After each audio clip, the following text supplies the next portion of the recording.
Okay, I think that's finally me ready to start. Let's do. There we go. Lovely.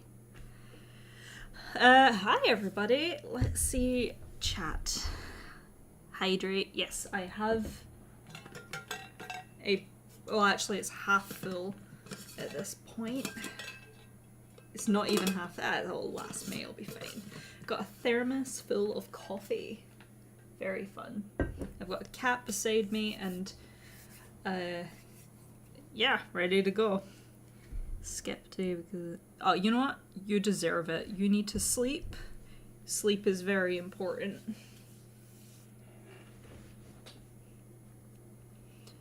Right. Big stretch. Yeah. Literally, you know, I'll see if I've got I can get a picture and post it in the Discord. He's very cute. He looks a little bit... he actually looks really confused. Poor thing. Yeah, last week has been busy. I have done nothing but... gosh, a few things. I've started up... No, not TikTok. No, thank you. I've started up a new gym membership, which has just been great. Love it. So I've been out a lot because of it. Just been, generally speaking, more active. There's Befuddled Kitten. It should be in the pets and plants chat. Oh, he's literally just tucked away back to sleep. Poor little baby. Anyway, yeah, that, and I've just been busy. Sorry, kitty. Startled boy. Yeah. Yeah, how you guys been? It feels like forever since last week. Since last, Text Adventure Tuesday.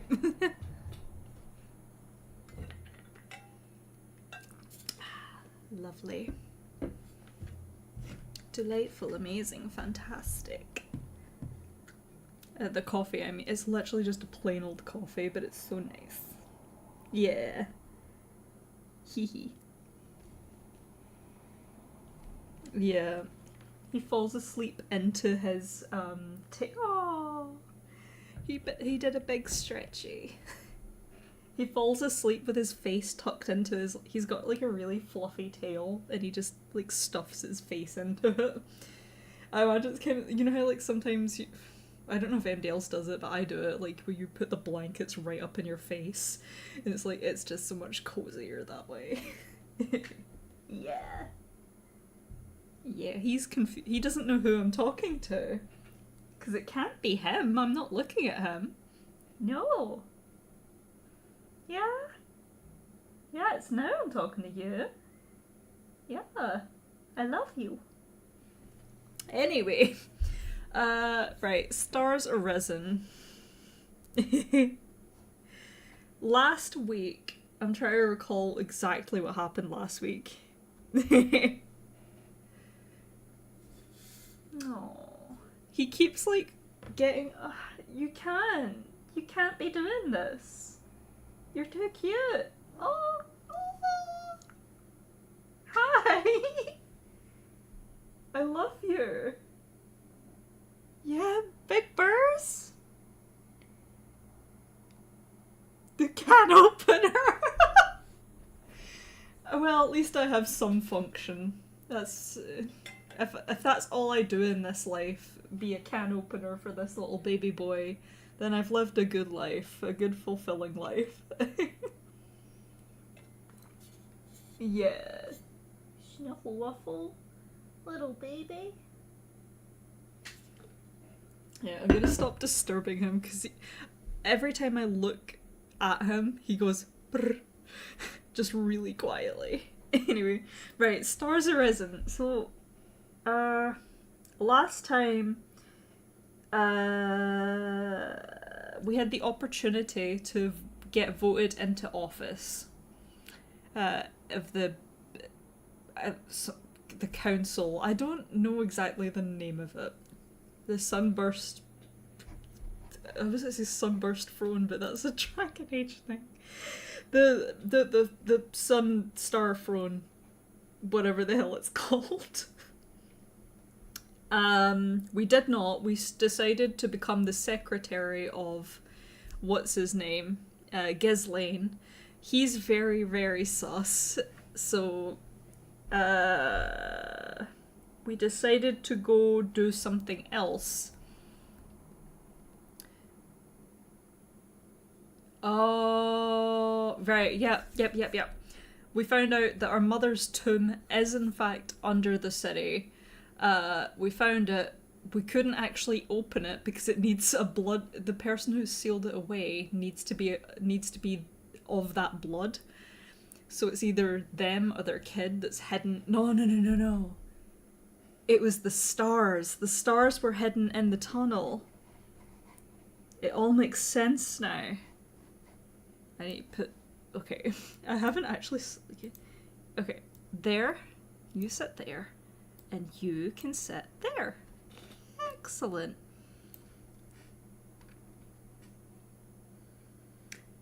Oh, goodbye, Keiko. I hope you have a good sleep.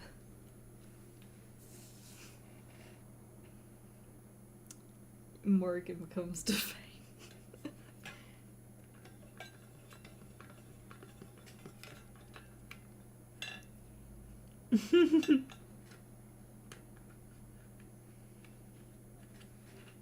Meow.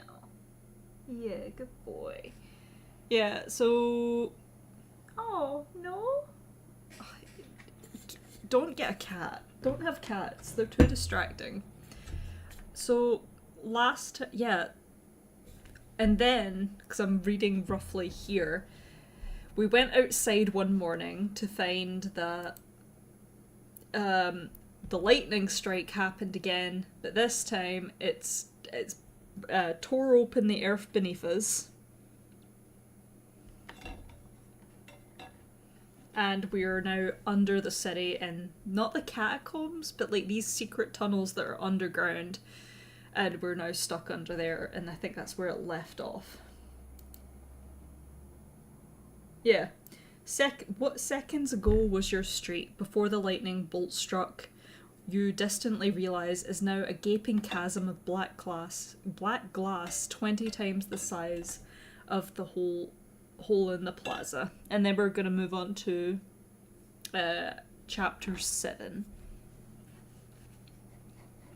I'm trying to sort out my... I got OBS and the browser where I can see chat and stuff over on my other monitor, and I'm trying to sort it out super quick.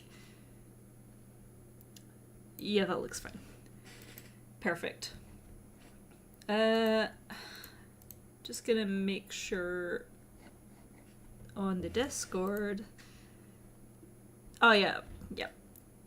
Event details happening now. Cool. So hopefully more people turn up. Okay. Anyway, I'm getting distracted by all sorts of things. So I think we're gonna start on to chapter 7, and hopefully that'll turn out well.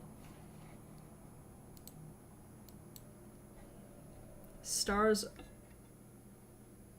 Is that how you spell awry? That can't be... Is that... No. That's weird. There are 4 options, however, so that's good. 1, 2...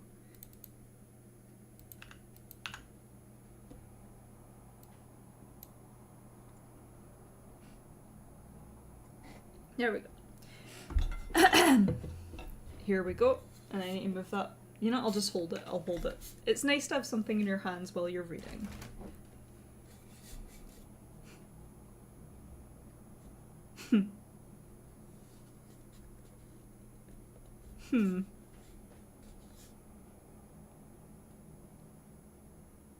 Yeah, no, it's some words I'm like, I've never read it before, or I'm just confused. Also, Lisa, I think it's just you and me today, which is fine. Uh, I'm sure it'll be fine. People can catch up.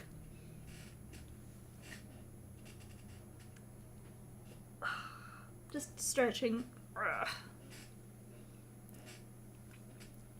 You have the oh no. Well, no. Here's the thing. Every decision could be a two-way tie. So, you know, in saying that, the dice and stuff comes out. Here we go. It will probably make decisions a lot easier. You've got the power. You've got the power to do terrible things and to challenge me against making terrible decisions. Our tyranny meter is gonna go so high. You're just the counterbalance to that, really. Anyway, I'll get started. Chapter 7. Stars Awry. Thunder resounds in your ears, melding with the cries of people watching the ground beneath them melt away. The lightning arcing? It's definitely not arsing. That's a completely different thing. The lightning arcing across the sky flashes again, and the black glass spreading beneath you, filling your vision with white. Beside you, there's a glint of light, a flash so bright that for a moment you'd swear it's another bolt come to eradicate what's left of the ground under your oh. Huh. I thought the ground did collapse. Lisa, I trust you. You're not gonna... What choices could you possibly make that'll fuck up the run? It won't. It'll be fine. Anyway, what's left of the ground under your feet? But it's only Vivian, our best romance ever. That's not quite happened yet. His branching scars in full glow, his body a mirror of the sky. It's like the tower, isn't it? He says. Sorry. It's like the tower, isn't it? He says, softly enough that you can barely hear him over the pounding rain. The upper floors. I never thought it'd be everywhere. I didn't know I could. Nearly all of Calestri is remembering the rebellion right now. Even you, thinking of that endless stretching darkness in the sky. But the sorceress never turned her wrath on the whole of the city in Vivian's day, only on Vivian himself. Oh yeah, Vivian's probably having PTSD right now. It can't be her doing, can it? Yeah, You know, I'm gonna keep the poll, actually. Might as well, we love polls. It can't be her doing, can it?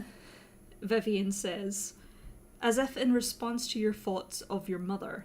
If she was here and she had the power to do this, she wouldn't be hiding. So that means going to have to pick up the pace on finding the stars, aren't you? His scar shines just as brightly as before, more than he's ever allowed outside, but between that and his fading body, he hardly stands out from the storm itself. If anyone had the presence of mind to pay you any thought right now, they'd be less likely to suspect you of talking to a ghost than to the open air. 1. Are you alright? You haven't looked like this in a while. 2. What did you think I hadn't... What the hell? What, did you think I hadn't figured that out by for myself, yes. 3. I can try, but I'm going to need your help. 4. I did find them, I just can't get to them, but maybe you could give it a try.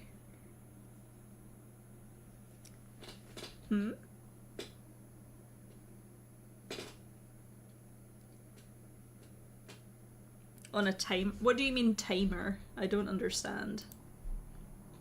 Also, I agree with 1.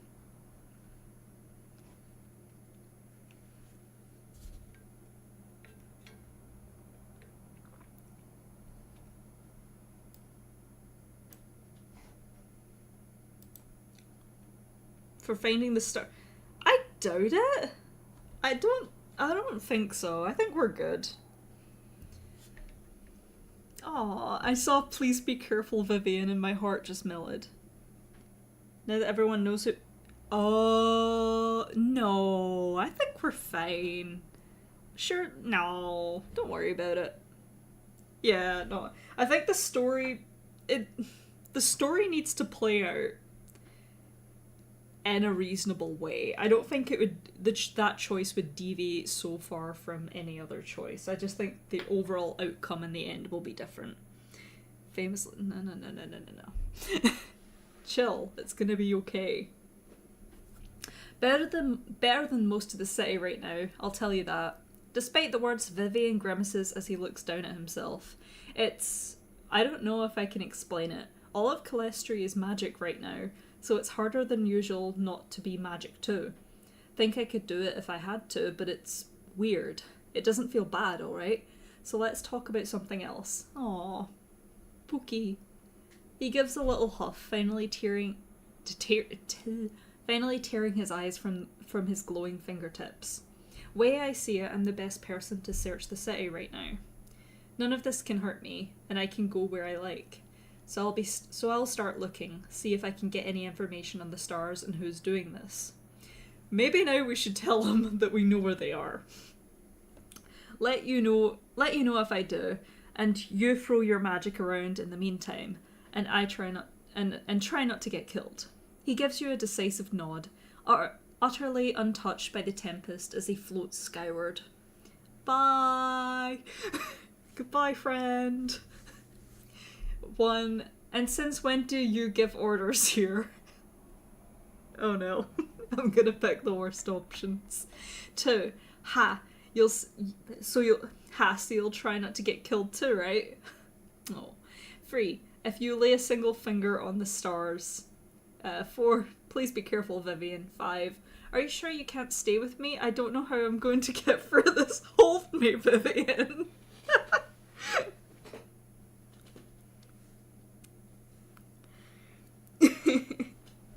Yeah. Do you want me to do a coin toss for 4 and 5? Because I'm torn between... I want to say both.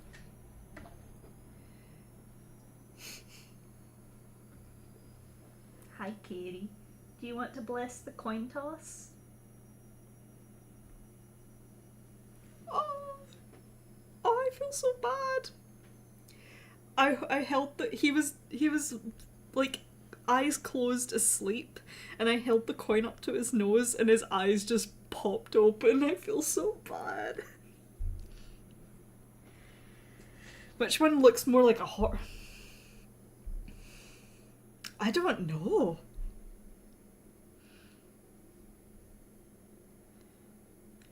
I would...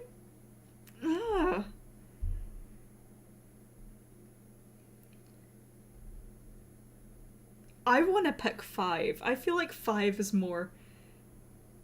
Because we haven't spent that much time with Vivian. I feel like we could prompt him to say... We could at least check to see if the romance is initiated with 5, you know? Because either he's going to respond with, shut up, you're going to be fine, or don't worry, I got you, babe. He's going to say something... I feel like that'll indicate where we're at least. If that makes sense. Yeah, I want to talk... I know the city's in a complete... It's a disaster zone, but the romance opportunities still exist, I think. So what do you think? 4 or 5? I'm siding towards 5.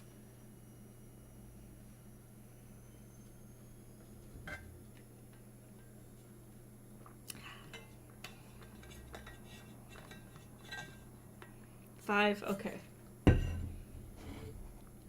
Are you sure you can't stay with me? I don't know how I'm going to get through this.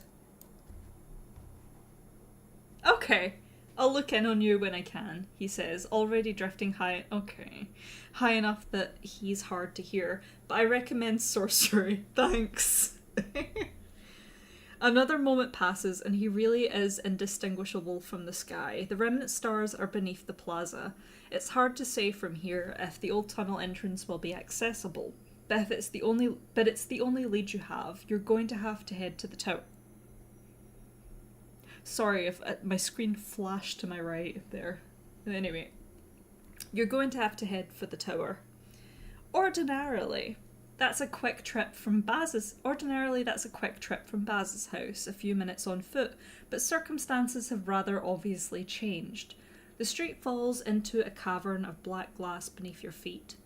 The winds buffet sheets of rain back and forth while lightning arcs across the pitch black sky. There might be hail striking the pavement as well. You can't see well enough to tell, and it's hard to pick out sounds over the thunder and screaming. Minutes ago, this was a dull, drizzly morning. Most of your neighbours hadn't yet left their houses for the day when the tempest began, and several more have retreated inside, but others are yet caught in the storm, frozen in horror, screaming for help, scrabbling on glass.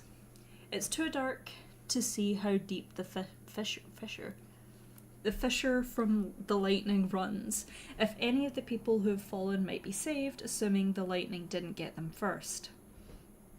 As for the people still inside, once the flooding starts in earnest, there's no guarantee they'll be any safer. Retrieving the remnant stars is the best way to help these people in the long run, you're certain. Whether there's anything else you can do on the way is up to you. I can't read. Some people with more presence of mind are shouting about a storm shelter beneath one of the houses here. You vaguely recall discussions at the tower of a system of shelters throughout the city, just in case the sorceress ever returned, but actually herding people toward it sounds like a losing battle. 1. I sprint along the edges of the glass chasm as quickly as I can. My neighbours can fend for I know what you're gonna pick, Lisa. My neighbours can fend for themselves. I shout encouragement as I make my way, telling everyone to get to the shelter and stay safe. Steeling myself against fear, I leap into the chasm to see if I can help the people inside. I use my own magic to weave a path through the storm. The others here aren't my business.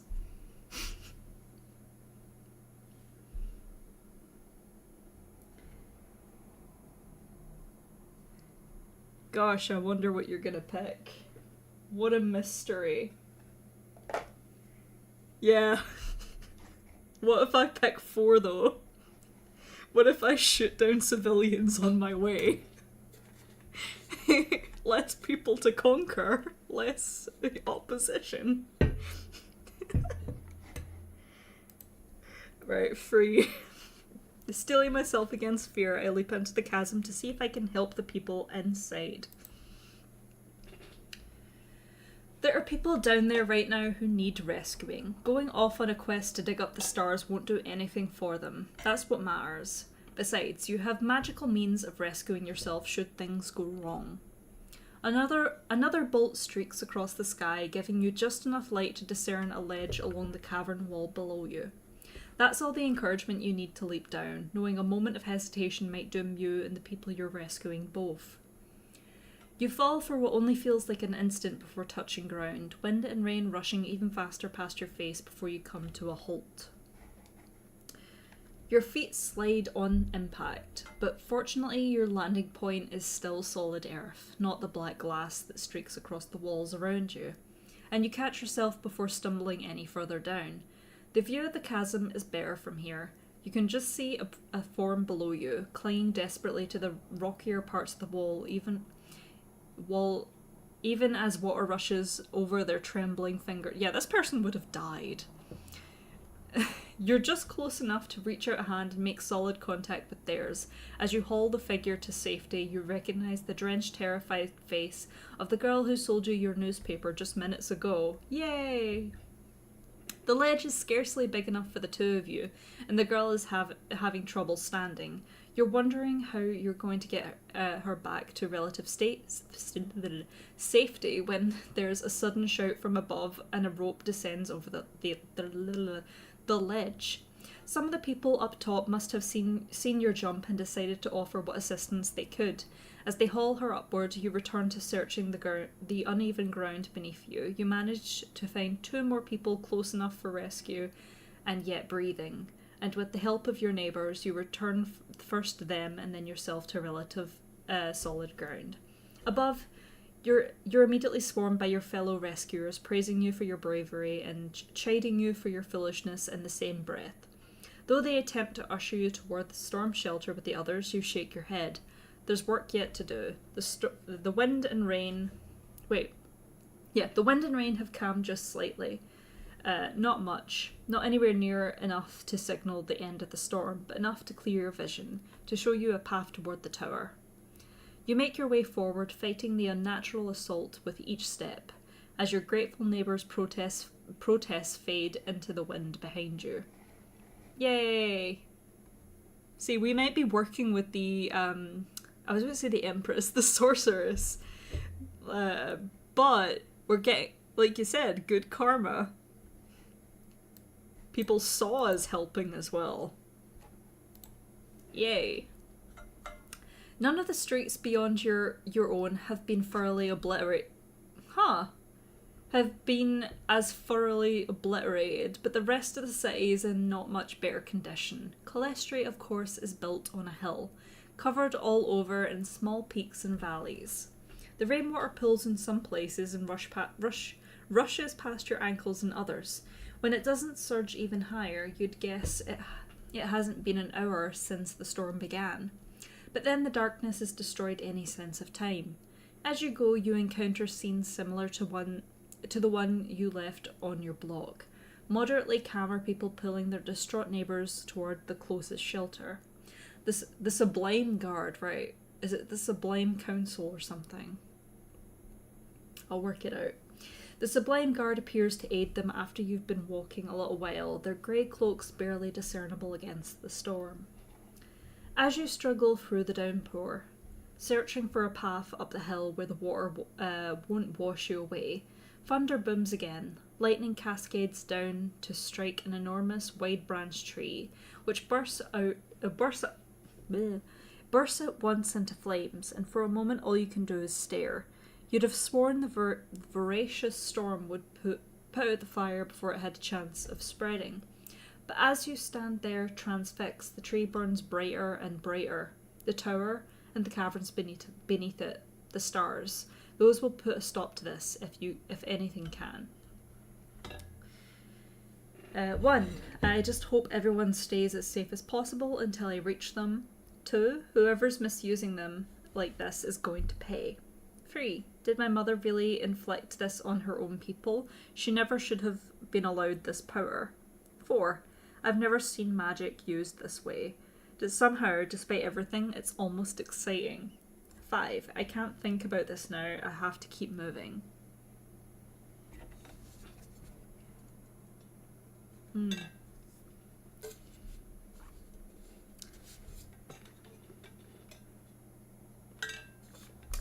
Aw, have you moved? Is that more comfy? Yeah, oh my goodness. Oh my goodness. What would you do, Prometheus? That one? No? What about that one? Yeah, I don't know why it's trying to convince us that the mother could have done it. Because she literally can't speak for too long. She's that weak. No way is she doing this. 1 or 5. Okay. I can't decide, so I'm going to flip the coin. 1 is heads, 5 is tails. Boop. What do you think, Kat? Heads? Yeah! Okay, number 1. I just hope everyone stays as safe as possible until I reach them. The flooding forces you off the familiar path toward the tower, to side streets and odd angles. You aren't quite conscious of the roads you're taking until you come to a familiar sight. The office... Oh no. The office of the Calestri Comet. Pardon me? It's a few streets from Baz's house. You're barely closer to the tower than before. Flying wouldn't be any more efficient in this weather. You'd have to fight the storm even more directly than you do on the ground. In the building's doorway are Prudence and Sterling Yara, gesturing groups of fleeing people inside. Get in, there's room yet, Prudence is calling out as you pass. The Comet must house one of the storm shelters. This place was reinforced before any of the shelter ordinances. You think we of all people didn't see this coming? Fair enough. Prudence, you're scaring them, Sterling says, and what you think would have been an undertone if he didn't have to shout over the storm to be heard. Water drips from the long braid wound. The long braid wound around Prudence's head. Yeah. I'm like, is it wound or wound? It's wound. It's wound. It's definitely that. Why weren't they already scared? Oh, yeah, because Prudence is... Yeah, okay. Conspiracy theorist, but one of the ones that were right. You hear a clanging from within the building, and the siblings spin around. Approaching them is an elderly woman, tall and thin. Her hair is snow white, but her eyes are the same near black as the two you'd wager are her grandchildren. This must be Saki Yara, the famed inventor. She's holding a lengthy contraption of metal and wire. Sterling, dear, do you think you could set this up like we discussed, to divert some of the bolts? Hate to ask it of you in this weather, but Opal wouldn't have me going out the window. Grandmother, Sterling says, scandalized. You shouldn't be climbing out of windows even when the world isn't ending.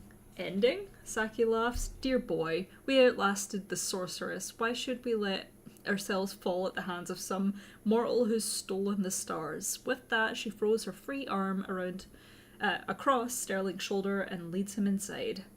Prudence, left holding the door, turns and locks eyes with you. Celeste, get over here. Get over here, they shout. Their expression is not welcoming. This is your... Oh my god. This is your fault, isn't it? They snap as you approach. The sorceress's heir, just like Harper said, following in her footsteps. Is this what you wanted? Punishing us for striking her down? It's a good thing we helped those people. Now we have evidence against this. Almost as one, the people filing into the building stare at you, distracted even in their desperate rush for safety. They may not all have had time to read the newspaper before the calamity struck, but they certainly heard that accusation. 1. Yes, this is your punishment. You never should have cast her out. I make a dramatic display of wrath. 2. No, but I can fix this. So mind your place. I offer a cold, calm glare. No, of course not. I'm not like her. I just want to help, the same as you. I stare pleadingly. The sorceress would never have allowed this if you'd talked to her. Let her come home. You'd understand. I explain. Number 3. No, of course not. I'm not like her. I just want to help, same as you. Help? Prudence repeats, even more scathing than before. There's nothing you can do for this. If you really want to help us, you'd have made sure both you and your mother never set foot in Calestria again. I'm sorry, but I couldn't do that, you say, careful to keep your voice even. I know my family has hurt the city immeasurably. If I thought I'd only add to that pain, I promise you I never would have come here. But I understand the stars, that's what I can offer you, me and no one else. So if something like this ever did happen, I knew I had to be here to put it right. Will you let me do that? Prudence is quiet a long time, letting the door fall shut behind them as the last of the refugees disappear inside.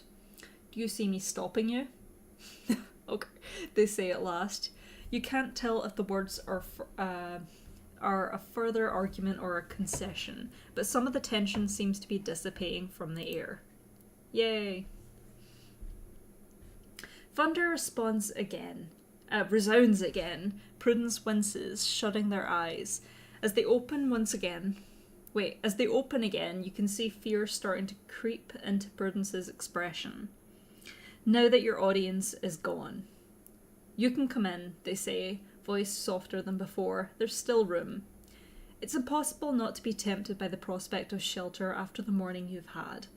But you know there isn't time. Even if you only went in for a moment of respite, you're not sure you could convince yourself to leave again. No. Wait. No time. City to save. I can't. Thank you, though. Where's Harper? I shake my head and turn to walk away. All of them are good. Aww. Pause out. Yeah. 1. Okay. No time. City to save. You smile, but Prudence doesn't return the expression. Good luck with that, they say, in the same quiet voice as before, and you can't quite tell if they're being sarcastic. You wouldn't have come out here without a reason. The tower rises ahead of you, a slither, a silver outline barely visible against the darkness of the sky.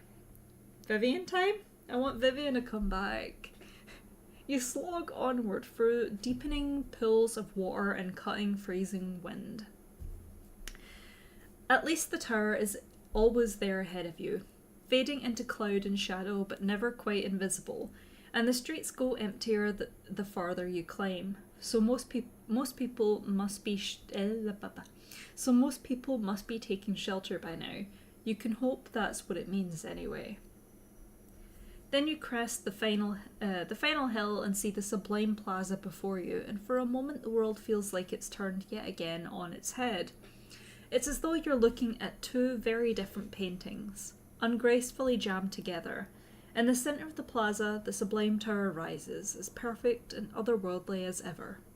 The storm rages around it, just as it does everywhere else in the city. But the tower itself is unmarred by the elements. And though it's hard to tell, you'd swear the rain around it is falling more lightly. But everywhere... It's the cat. It's their cat. I bet it... I can't remember the cat's name, but I bet you it's the cat that's done this. No one would suspect it. Everywhere more than a handspan away from the tower itself, everything else you can see is currently in chaos. There are more scorch marks and cracks in the stone, more flooding all around you. The site that once served as an entrance to the caverns is impossible to ignore, or it would be if anything of it was left to see. That wind in the earth has stretched and split, and along with the flood, it's turned one side of the plaza into a roaring river. Some of the buildings on the edges may soon be in danger of tumbling in. You're going to need to find a different way down to the stars. I'm going to put everything right, no matter what. There's something almost beautiful in the chaos of a storm like this. I wish fixing all this was as simple as repairing the damage. That sounds easy enough. I can't stop to think about this. I have to keep going. Yeah. The cat's, upset, that's all. It didn't get enough, ear scratches. Or treats. Yeah? Would you tear the world apart if I didn't give you treats? Yeah? Wow. He would. Right, yeah. Okay, 1 or 4. I can't decide, so the coins decide. 1 heads, 4 tails. It is heads once again. I'm gonna put everything right no matter what. Oh, I'm having flashbacks. No matter the cost. Oh. I swear to God, if Vivian sacrifices himself for some shit at the end, I'm gonna die.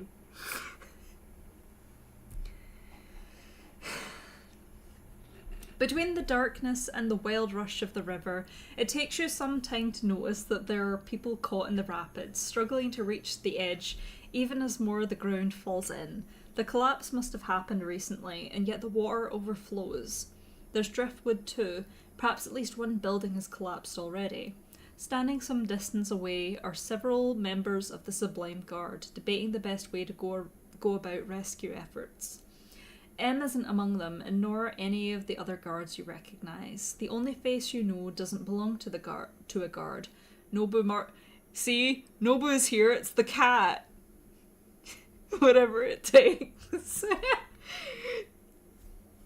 M's father is involved in the argument, extensive as the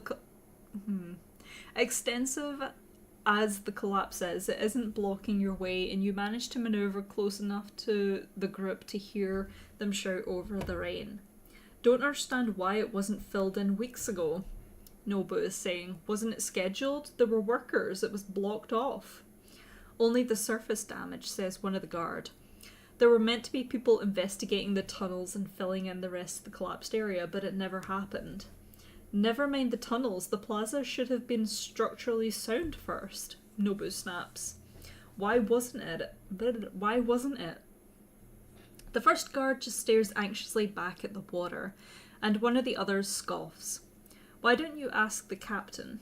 Nobu's eyes narrow. Construction isn't M's responsibility, he says sharply.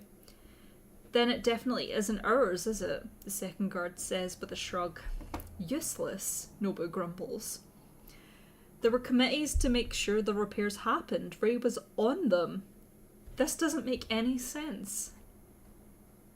I wonder if it is Ghislaine that's took the stars, actually. You've yet to find any confirmation that Renard Ghislaine took the stars, though you have been noticing more and more things about him that don't add up. Finding Renard is your best lead so far, and his husband might be your chance. You step forward, and Nobu and the guards turn to look at you. A variety of emotions flicker across their face. Oh yeah, because they know. Across their faces, from shock to anger to fear. You gather they've read the newspaper. No one speaks. Under the circumstances, starting a conversation feels like a weighty task. Morning! Awful weather we're having today. Delegate Martin, where's your husband? Don't worry, I'm here to fix all this. I'd like to help. Is there anything I can do? Hello there. I like one. One is what I would pick. Morning! Dreary weather. Yeah? Would you pick one? No, no, you would pick two? That is very diligent of you. Yeah? Squeaky noise? Yeah. What a good boy. Yeah. Yeah, no, I agree. Two? Okay. Delegate Marden, where's your husband? Nobu blinks, looking startled before furrowing his brow. I hope you're aware he doesn't have any errands for you today, he says slowly. What is your obsession with sticking your nose where it doesn't belong, Miss Celeste?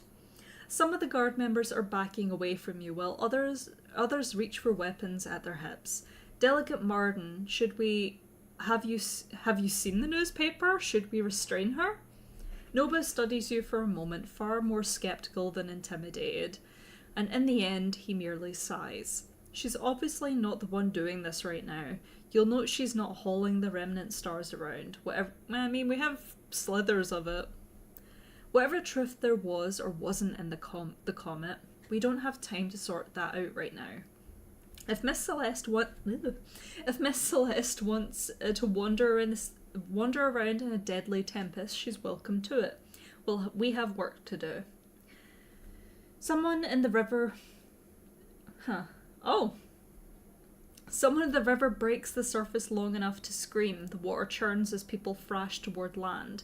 But the storm-driven currents carries them onward too quickly for them to make headway. Without another word, Nobu starts striding toward the river. The guards exchange uncertain looks. If you can help save these people from drowning, Nobu might just be willing to talk to you, and that's the only reason we're going to do it. 1. I dive straight into the river and start dragging people to safe ground. Rescuing them is what's most important here. 2. If I fish out some of the driftwood and work carefully, I can design rafts to send out. That should get Nobu's attention.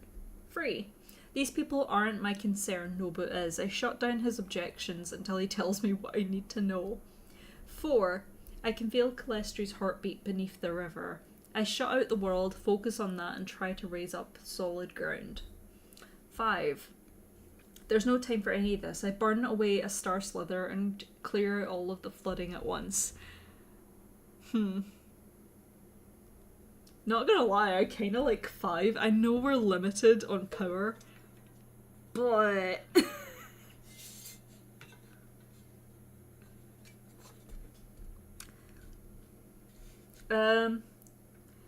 yeah. Aren't those two different powers though? The power, like the city power versus the star power? I can't recall.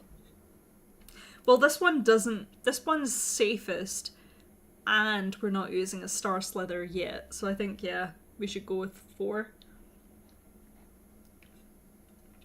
Yum, yum, yum. Good boy. Yeah, I'm gonna keep annoying you. You chose to be here. Yeah. Okay, 4. I can feel Calestri's heartbeat beneath the river. I shut out the world, focus on that, and try to raise up solid ground. We're an earthbender now. You didn't notice the rhythm as you were climbing to the tower. No more than usual, anyway. Sorry. I'm fiddling. I'm handy fiddle. Blah blah. But here it's stronger than before, strong enough that it thrums against your bones. It is the connection... Wait, is it the connection to the hidden caverns? There was a deeper pulse down there, you remember. You hold out a hand above the rapids and tap into that rhythm, letting your breaths match with it. This is a different kind of magic than you're used to. You don't even need to touch the stars. At first, nothing happens. You're aware distantly of the guards staring at you, of Nobu telling them not to bother about you as he strips to the waist and dives into the river. Eventually, you close your eyes to shut them all out, to do nothing but listen and feel. The blood is rushing in your ears. You have the sensation of rising, almost of lifting up into the air. Before you've quite formulated an attempt to lift the ground itself, you are focused on the heartbeat and nothing else. But it was as though Calestri knew what you meant to ask before you got the chance. You don't leave the ground, and nor does the stone beneath your feet lift up, though you could still swear you're getting taller. Instead, there's a rumbling in the earth, one that resolves into that same pounding rhythm. And then, slowly, water rushes around you as the newly made riverbed pushes upward, higher and higher, even with the remaining stone of the plaza, and then higher yet. When the earth comes to a stop, the new hill you've created is almost level with your head, and the people and driftwood formerly caught in the rapids are sprawled out upon it, dazed but apparently unharmed. There's a moment of silence except for the sounds of the storm, and then half of the Sublime Guard whirls on you while the other half runs to help people down from your new creation. Still disoriented yourself, you only vaguely make out various accusations of treason and sorcery before Nobu Marden strides forward, fresh out the water himself. She helped, didn't she? Go get those people inside somewhere and we can litigate it later, he says briskly. Besides, I never saw the sorceress do anything like that. Oh, yay! I never saw the sorceress do anything like that. He offers you a slow, considering nod. Bro, we helped. See, it's good. We're like the sorceress, but not. You sink to the ground near the former river, the exertion catching up with you now that the worst of the danger has passed. Somewhat to your surprise, Nobu sinks down next to you with a heavy sigh. You really should be arrested for that. Might get around to it later, he says idly, with no rancour in his tone. I really like Nobu. There's a lightning burst scar on his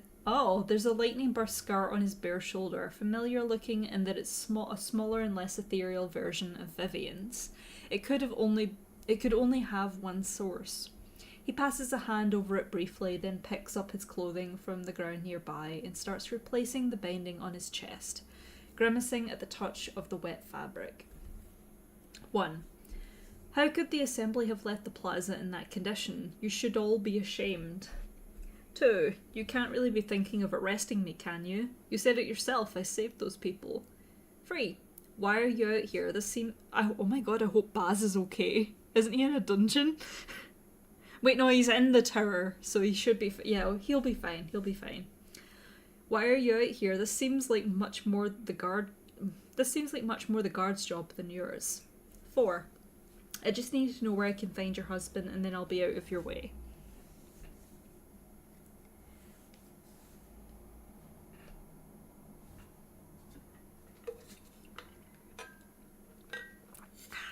Lovely. Good boy. Goodest boy. Special kitten. Just think, what would the cat do? 4. Yeah, I think we just need to get to it.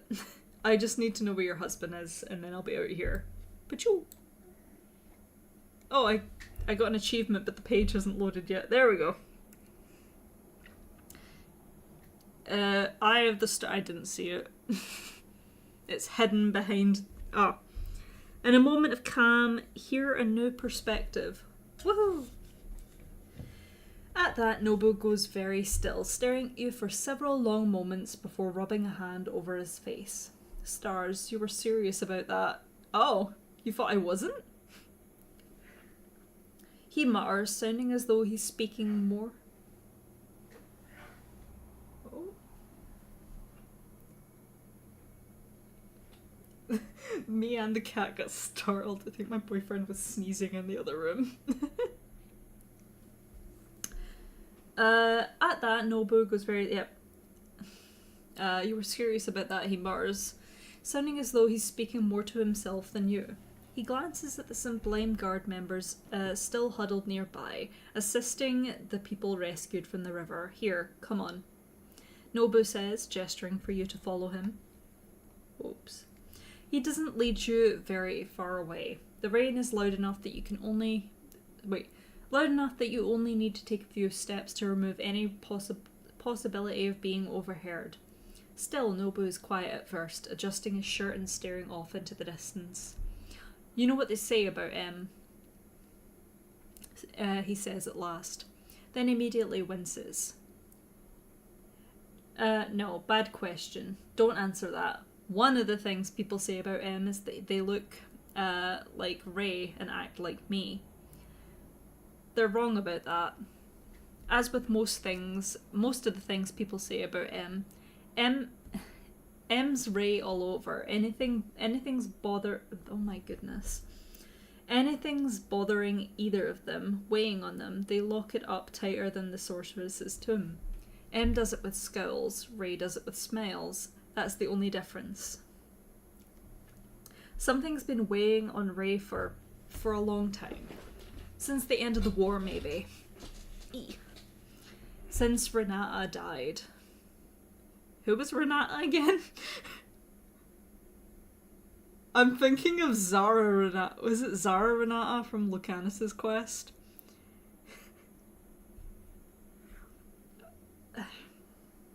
Was it their friend?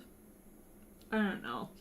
Obviously there are 1,000 things he's had on his mind, but there's something behind all of them. And in 20 years I haven't been able to get him to tell me what it is.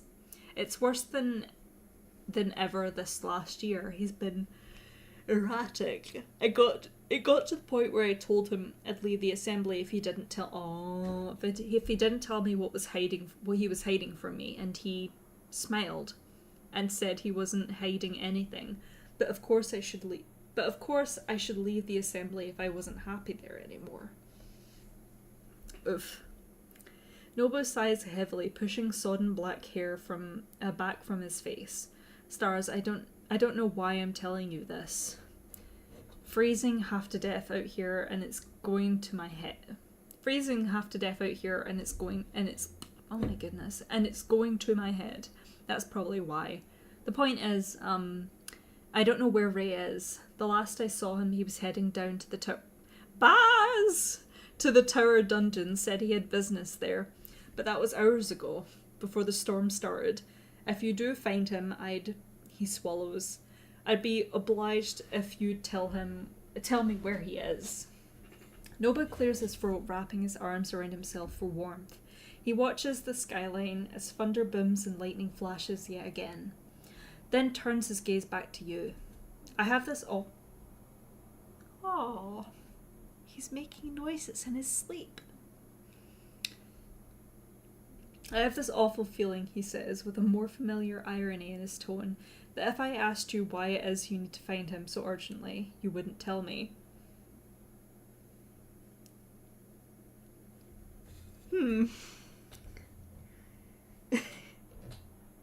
Someone's answer. I don't know.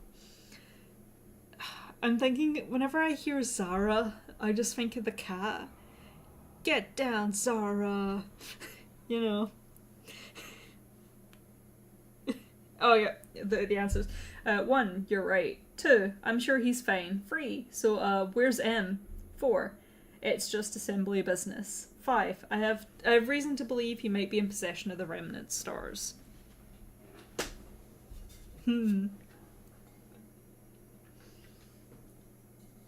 Yeah?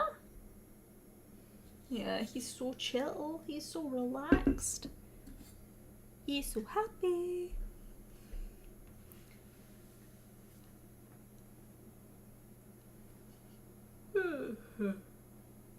Yeah. You're the boy. No. Yeah, that's fair. Yeah, but we're not we're not like stating it outright. He has the stars. We would be saying, I have reason to believe he might be in possession of the remnant stars.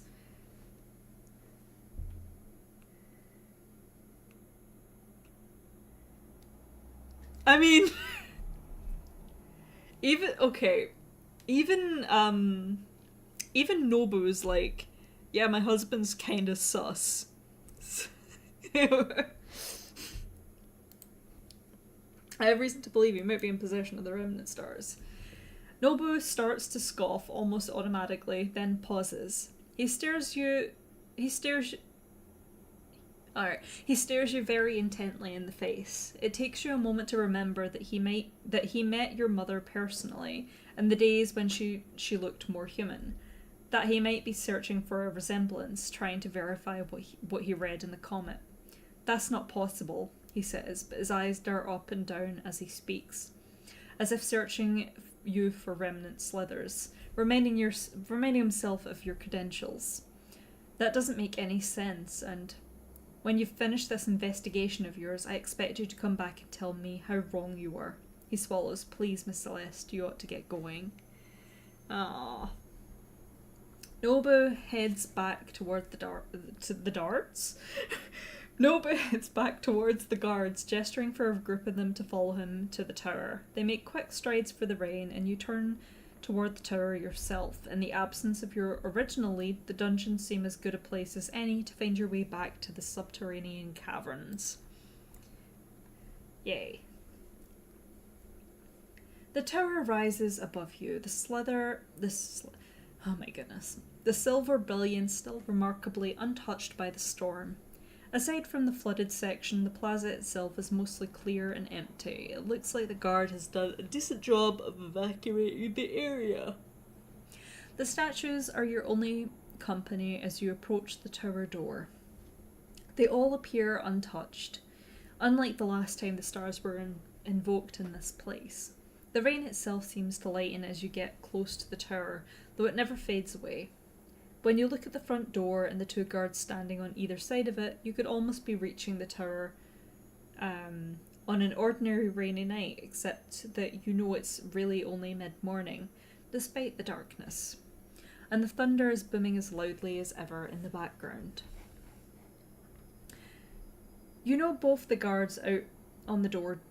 Oh my goodness. You know both of the guards on door duty. Lieutenant Astrid Tesaro and Sergeant Layla Lindsay. Though they're relatively still in their positions, you can see they're keeping a sharp eye out across the plaza, searching for any imminent destruction or stranded civilians. It takes a few moments for either of them to look back from their surveys to... oh my goodness. And realize you're standing right in front of them. As you get closer, you can tell something's wrong. Tesaro and Lindsay exchange a look, and then Tesaro steps forward while Lindsay very deliberately blocks the tower door. Morrigan Celeste, she calls, voice pitched to carry over the rain. Stop where you are. Da-da-da. 1. I immediately stop where I am. 2. I'm actually in the middle of something. Can this wait? 3. Try and make me, Lieutenant. 4. Is there a problem, Lieutenant Tesaro? Can I help? Ah.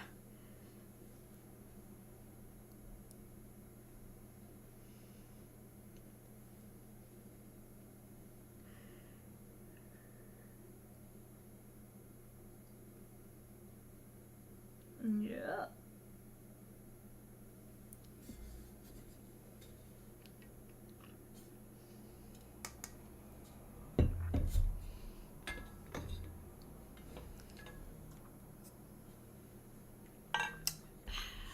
Sip, sip.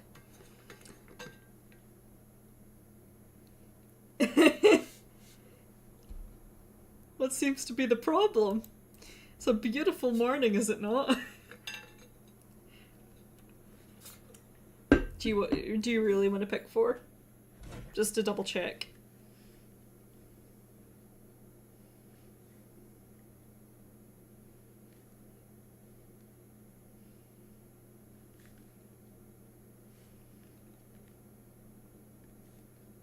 Yeah, 4, okay.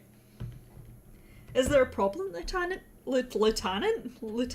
Wait, it's Lieutenant, because I'm not American. Yeah. Is there a problem, Lieutenant Tesaro? Can I help? Stay where you are and you'll do just fine, Tesaro says. We figured you'd be holed up somewhere, Lindsay puts in. Can't believe you had the nerve to march straight up to our door. You're under arrest, Celeste. You're going to jail, Tesaro says, grim expression unchanging. On suspicion of sorceress assault in the city and conspiring with the sorceress of the skies, certainly to conceal her continued survival, and perhaps to plot her return. And you can assume that Delegate Gisley no longer requires your service. Damn it.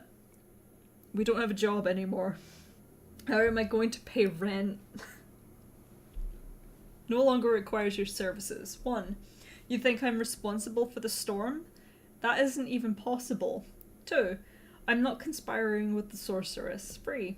I'm trying to save the city. Please let me explain. 4. M wouldn't have ordered my arrest. 5. Did Renard tell you that personally? 6. Oh wow, 6. Did you read the comment? Or didn't you? The sorceress wants to redeem herself. Helping her isn't a crime. That's not a good option. As if they believe that.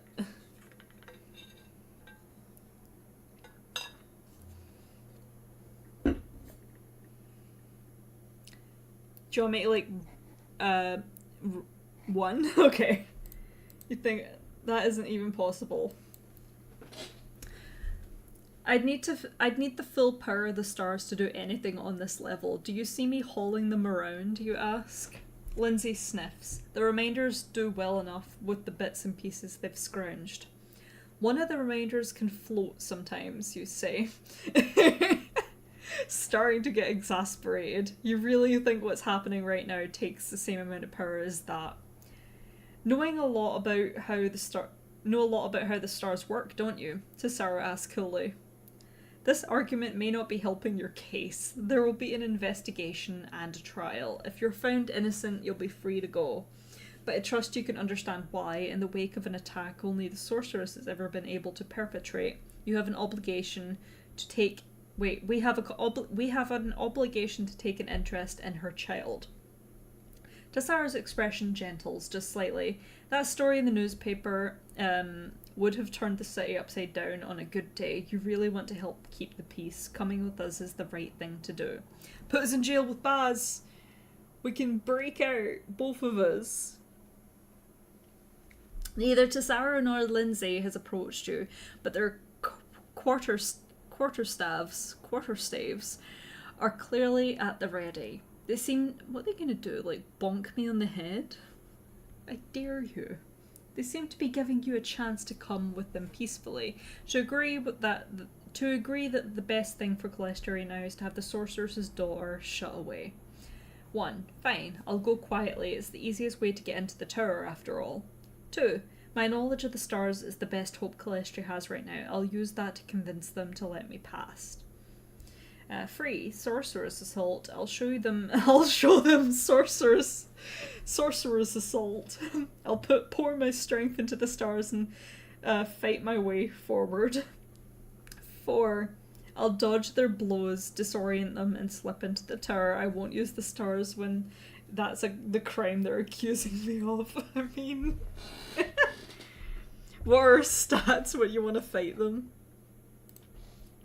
Actually, what's with Vivian? At the start it was 72, I checked. We went up 1% with Vivian. Okay. Strength.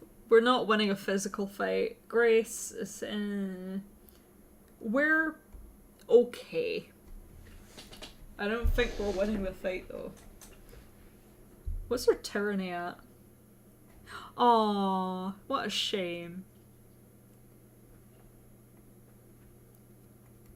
Convince them. I think we could. I think it's high enough that we could.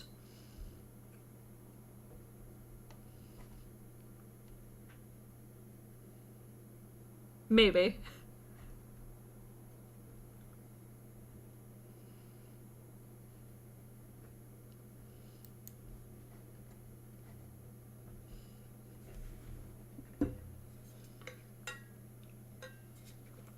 Oh no, the cat's gone. Yep. Let's try it. 2 minutes, I need to let the cat out. He's gotten up and gone to the door. Probably 2 seconds. Come on, boy. You gonna go get dinner? Go get your dun-duns. Come on. Good boy. I love you. Yeah? You can come back. Just meow at the door. He was looking at me like he would never see me again. Like either, are you coming with me? Or is this goodbye? Oh, little cutie.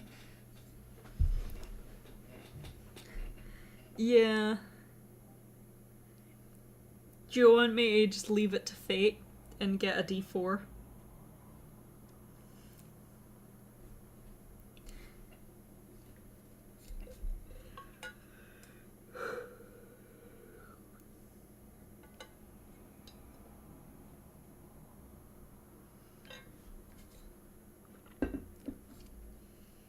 One or two. Okay, I'll flip a coin. 1 or 2. Heads 1, tail 2.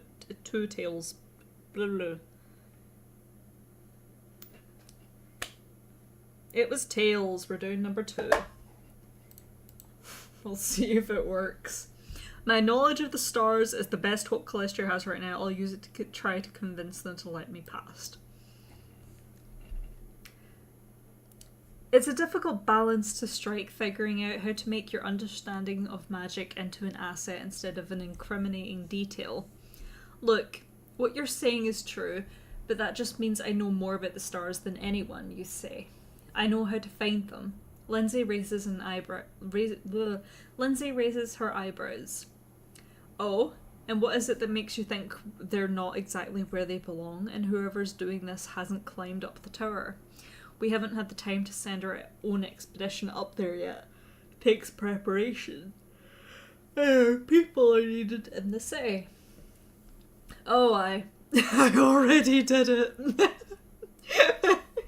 You swallow, confessing to your own expedition up the tower wasn't exactly what you had in mind. I can sense them.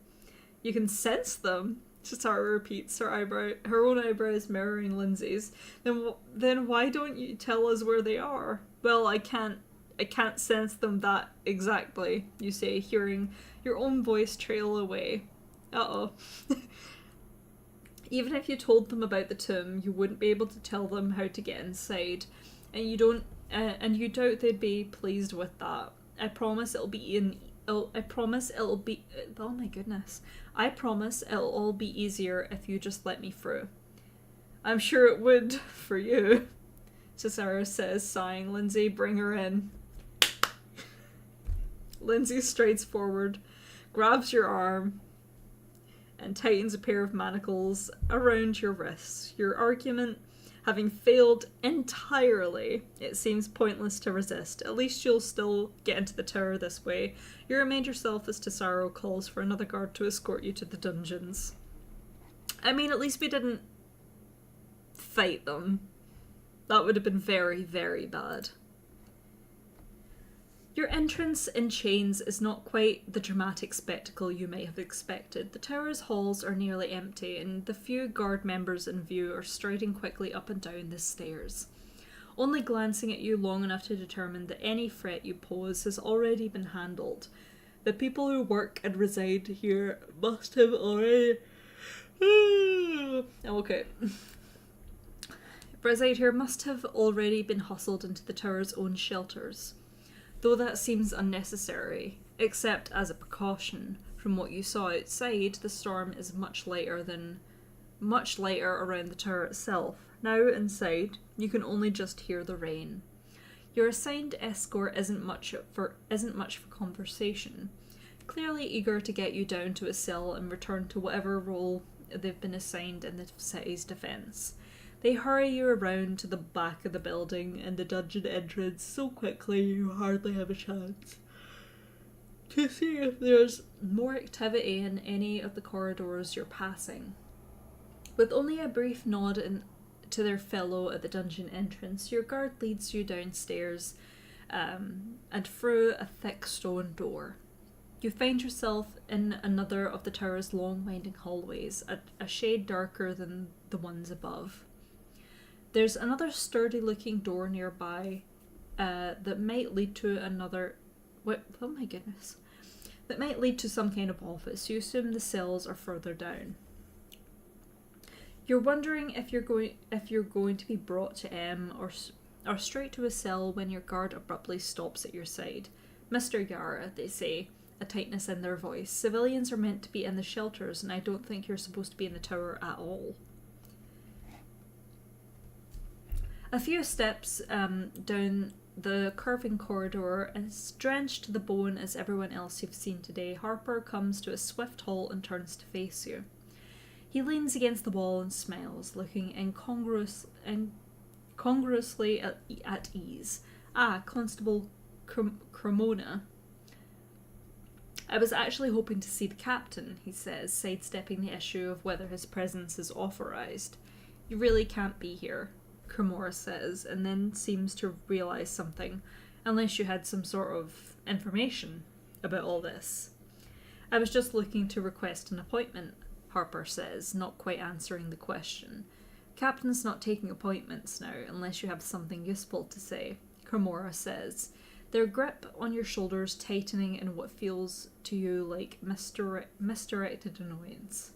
Oh, that's all right, it's not an appointment with them, Harper says, and only then seems to notice you. You can't read anything in his expression other than surprise. Morrigan? Is there some sort of problem? 1. No, this is on purpose. 2. I've been arrested on false charges. 3. Somehow, they've decided I'm responsible for what's happening. Can you think of anything that might lead them to that conclusion? 4. I don't think you're supposed to be down here, Harper.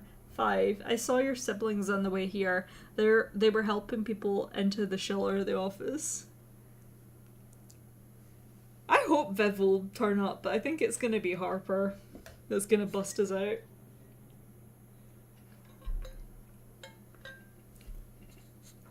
No, this is on purpose. It's such a good response, though.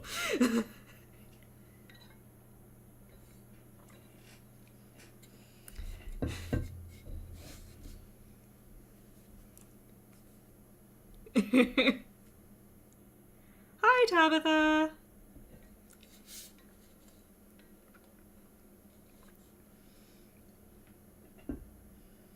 I think I need to fill you in on what's happening.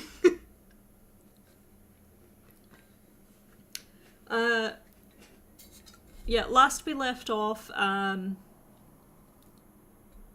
you're touring college. Oh, nice! I hope that went well.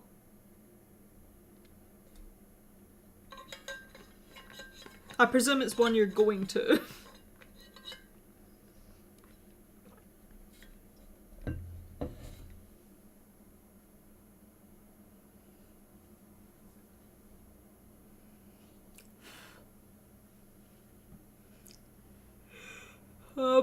Yeah, no. So, update. The city got attacked. We're running around trying to help people. We have been arrested, and we're being taken to the dungeon. Harper, the news reporter guy, is there, and he's like, "Oh, is something wrong with this situation?" You're like, and we're choosing what to say in response. It wasn't maybe. Oh, well, good luck. Wait, what are you studying again, actually? I don't remember if you ever said. Then again, I forget literally everything. So, might be on me.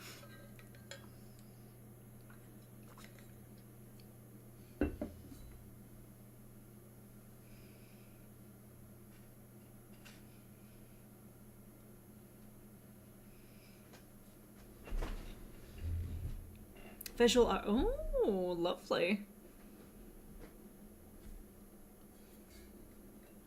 Well, I hope... how to word that? I don't want to just say I hope that works out for you, because that sounds almost sassy, but I don't mean it in the sassy way. I mean, like, genuinely, I hope that works out.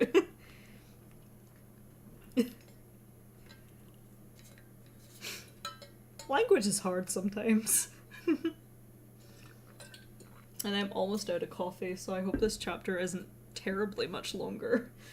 Because I'm gonna have to take a break to make a new one. Yeah, so I think I'm gonna select free, and then you can join in, Tabitha, after this. Somehow they've decided I'm responsible for what's happening.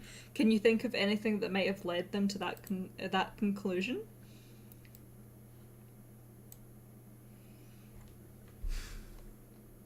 No, okay. Harper coughs politely. I couldn't say, but there was nothing in the newspaper about you scheming to destroy the city, if that's what you're implying. Mr. Yara, Cremora says again, a warning tone in their voice. Right. Harper hesitates a moment, then seems to come to a decision. Pardon me? If the captain's busy just now, as I assume they would be, perhaps you can help me instead. I'd like to see Yes! Daddy! I'd like to see Daddy Dexter. Is that something you can authorize? Daddy Dexter? No? Cremora's thick brows draw together in what might be suspicion or simple frustration. You can't quite tell which. They give you a plainer glance of distrust, undoubtedly remembering the comment's revelations. And what makes you think you should be permitted to do that? Because in light of his recent activity, I think there's a very good chance he has some idea of what's happening to the city right now, Harper says. Something in his voice is different than you're accustomed to. The genial veneer falling away to reveal something more matter-of-fact. As I'm quite well acquainted with him, I think I have better odds of getting that information from him than the guard does. No disrespect intended. Not to mention that I'm sure you don't have many people to spare, so if you could point me in the direction of his cell. Cremora opens their mouth to respond, then pauses, rubbing a hand over their face. They're clearly conflicted, weighing the benefits of any information Baz might have against the risk of letting Harper speak to him unsupervised, especially without M's authorization. Baz doesn't actually know anything about what's happening, as far as you're aware. Not unless there were yet more things he was keeping hidden from you, and you can't imagine how the present calamity would advance his plans. Still, that doesn't mean Harper would have nothing to gain from talking to Baz, and depending on how your fortunes fare down here, perhaps Harper could do you a favour in turn. 1. Harper, please go to a shelter. Baz could be dangerous and the storm could break through. I don't want you to get hurt. 2. Harper, you're not allowed to be here. You should go. Staying on the guard's good side is the safest thing for me right now. 3. No point, Harper. Baz doesn't know anything about this. Hinting at how much I know is a risk. But I need to stop Harper. 4. Cremora, never mind appointments or what M says. If Baz has information, you need to make sure Harper gets it. 5. Constable, could you ask for M's permission for Harper to go, just quickly? I wouldn't like for anyone to get in trouble. Ooh. 1, I see. Daddy cool. Daddy cool. Daddy Dexter.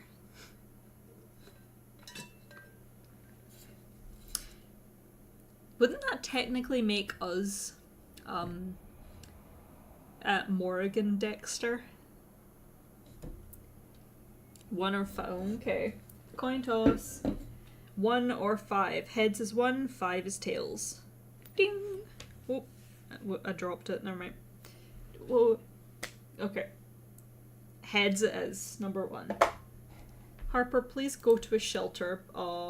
Baz could be dangerous and the storm could break through. I don't want you to get hurt. Celeste's right, Cremora says, sounding vaguely reluctant. Shelters are the safest place for anyone right now. You know that. There's one at the Comet. Harper starts to speak, then pauses, staring at you. Alright, if that's what you think is best, I wouldn't like to cause any trouble. With a crisp nod, see, this way Vivian's probably gonna turn up to save us. With a crisp nod, Cremora points back toward the stairs, grumbling that the other guards will direct Harper to the right place. With one last look down at the hall of cells, Harper turns and departs. Cremora runs a hand through their long hair, grumbling something unintelligible. Suspects go straight to the captain today, they announce a little louder and pull you along with them as they knock on the office door.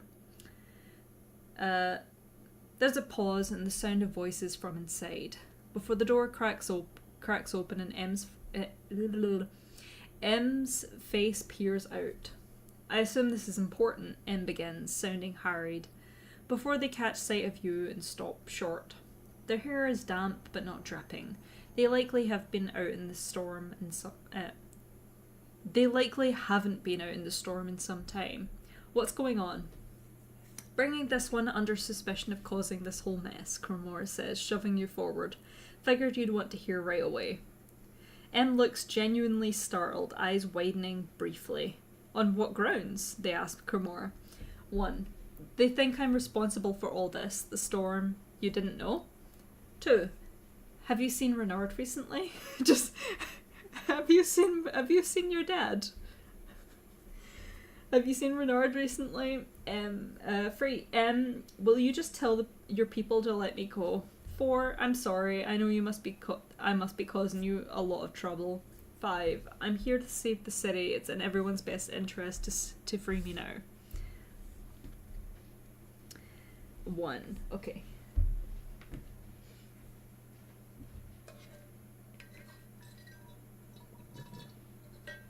Oh no, I'm officially out of coffee.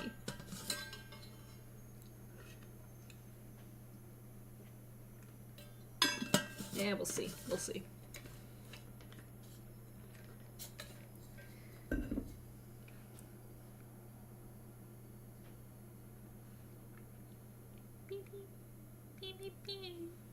Do-do. Boo-boo.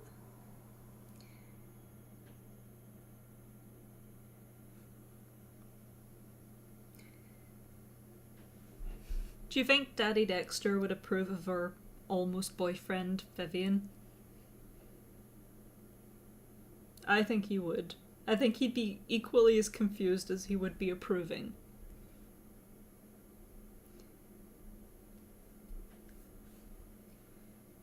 One. Okay. They think I'm responsible for the storm you didn't know. There's a flash of confusion in M's. Yeah. Baz is the best dad. There's a flash of confusion in M's eyes. They start to speak, then break off. Look quickly between you and Cremora before starting again. The Assembly has the same authority to order arrests that I do. Things have been rather disjointed since the storm began, so if they did give that order, it must not have reached me. With another flickered glance at Cremora, they add, "This is over that story in the Comet, I assume. If the Assembly finds that sufficient grounds for your arrest, that's not something I can gainsay. Or would." Abruptly, someone inside the office speaks. You can't... Is it Renard? You can't quite make out the words, but it sounds both upset and familiar. M glances back over their shoulder, and you realise they've never opened the door wide enough for you to see inside. Is it Baz? When M turns back, it's with an expression of resignment. "Thank you, Cremora," they say. A voice much stiffer than a moment before. "Miss Celeste, come into my office and I'll try to sort this out." Cremora needs no further prompting, clearly eager to go back up top, and M ushers you inside. Is it Vivian? As the door shuts behind you, M turns to stare at you, their expression difficult to read. "I don't see how you could be responsible for this, whoever you are. I'm very familiar with the tales of the Sorceress's rampages. And she was always shut up in the tower with the remnant stars when they were happening, not running around the city without them. Still, if the Assembly thinks otherwise, there will be an investigation. And you'll remain here for the time being. But in the meantime," from further into the room comes an irritated groan. "Is this really allowed? Are you supposed to make the other hardened convicts help you interrogate me? Is it? It seems like your fathers would have rules against that." Is it Baz? Leaning back against the wooden chair on the far side of the room is Natalia Grimaldi. Her hands are bound, stretched out to wrap around one bent knee, and her ears are bare.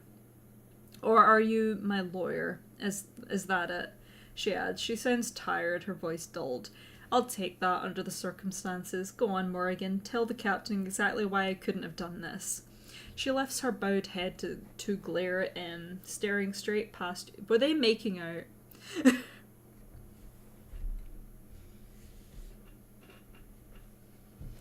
They weren't being... This isn't an interrogation. They were having a lover's spat. That's what's happening.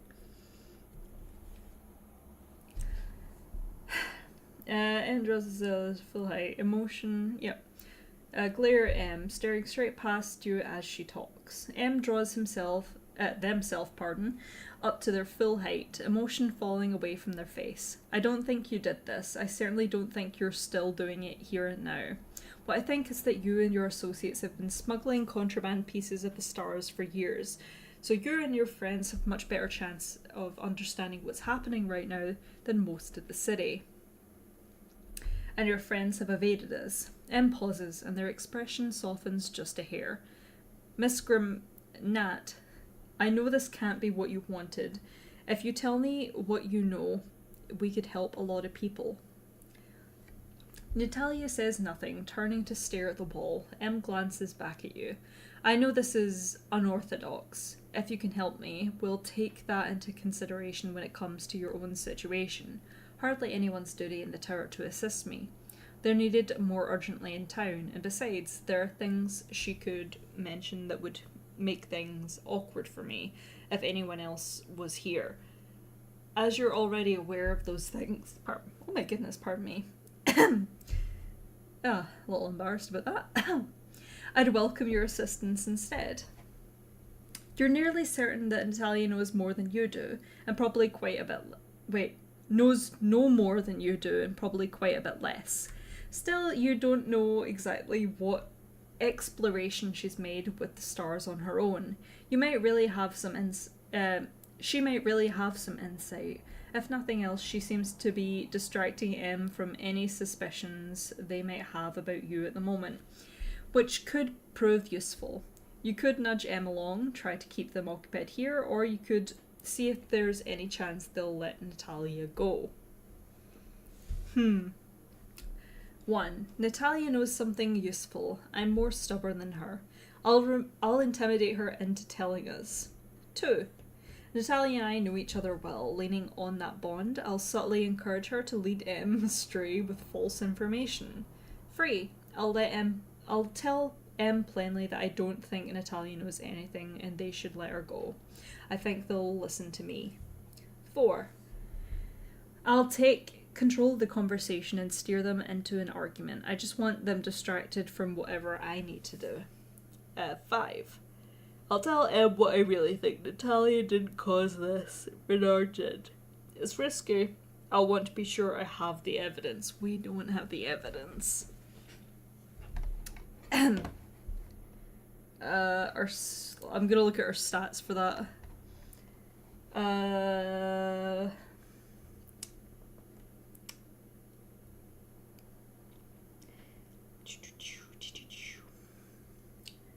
Yeah.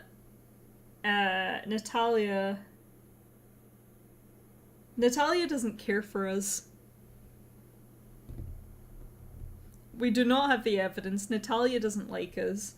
Em doesn't really like us either. Their relationship is okay though. I don't know. It's not looking good.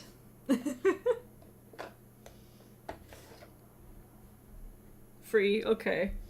I'll tell Em plainly I don't think Natalia knows anything and they should let her go. I think they'll listen to me. You take a step closer to Em, turning away from Natalia, though there's no real way to have a private conversation in a room as small as this one. Listen, Em, I know you're just doing your job, and I understand why you brought her in, but I really don't think she knows anything about this. I'm sure she didn't cause it. We're agreed on that. And as for having any kind of lead on accessing the stars, all the Reminders have talked about for years is giving the stars to the people of Calestri. If they knew how to get hold of them, I think they'd have done it already. I don't know why they'd wait, or why they'd ever allow this to happen. Em is quiet and still a while after you've finished speaking, but at last their shoulders slump. Yes, when you put it like that, I think you're probably right. Across the room, Natalia lifts her head, eyes widening with sudden hope. Yay! Em paces back and forth in front of the door, looking uncertain. Eventually, they rest their hand on the wall and sigh. Look, Nat, they say. We still have more than enough cause to hold you, but I do believe there's nothing more you can tell us that would be useful in the present moment. And, honestly, I don't have enough people to keep an eye on you right now. And I don't trust you unattended in any part of the tower, not even a cell. Natalia laughs, starting to sound a little more like herself. Will we bring you in again for questioning once this is resolved, of course, Em says, pushing a hand through their hair. This isn't a pardon. Of course, Captain, Natalia agrees with a grin. I'll just turn myself back in once the weather calms down, shall I? Prostrate myself on the doorstep. On your doorstep. Don't push it, Nat. I need to bring you to a shelter anyway. I'm not just turning you loose. I don't think anyone will look too closely under the circumstances. But try not to draw attention to yourself, please, Butters. They cross the room to Natalia's side, and you hear the click as they unlock her manacles. Then, swallowing, M turns to you. Miss Celeste, I wish I could say the same for you, damn it. You have been helpful, but I can't just overturn an order that came from the Assembly. I'll mention your cooperation to the Assembly when things have settled, and I'm sure we'll be able to work something out. But for now, you're going to have to come with me. Yay. I hope Vivian turns up. Natalia trails after M. Natalia trails after M. After as M leads you down the hall to a barred cell and shuts you inside. Once the door is locked, M hesitates. You should be safe here. The tower's been fine so far, but I'll see about moving you somewhere more secure when I have a moment. I'll be back as soon as I can, but I make you promises about when that will be. They say with a sigh and slowly turn to go. M and Natalia disappear around a corner, and you're left to contemplate just how to get out of here and continue your search. But you're only on your own for a few moments before there's some kind of commotion down the hall, voices you can't quite make out. Shortly afterward, Natalia comes bounding back to your cell. Emma's not with her. What are you doing? Apparently the flooding up top's gotten worse and the guard needs the captain to attend to it immediately, she announces cheerfully. M hid me in their office when someone came running to report it, and they told me to stay until they got back. But, clearly they didn't lock the door. They can't honestly have expected anything different.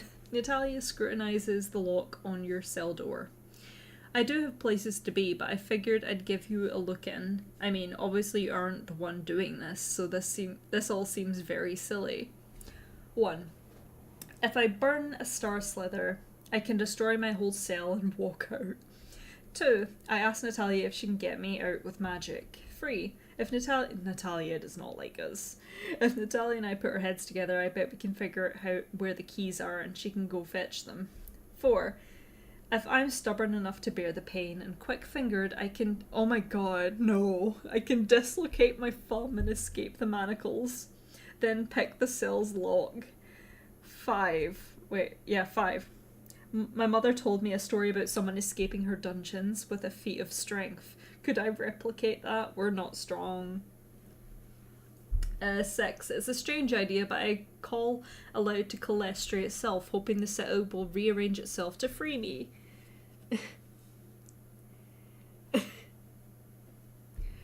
What do we think?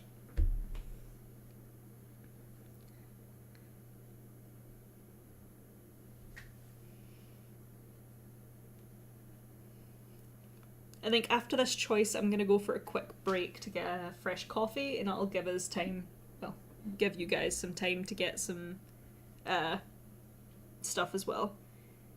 Yeah, I don't want to burn a star slither on this. I think it's silly. I want to save it for, like, imagine if we have to then bust Baz out of his cell and we don't use it.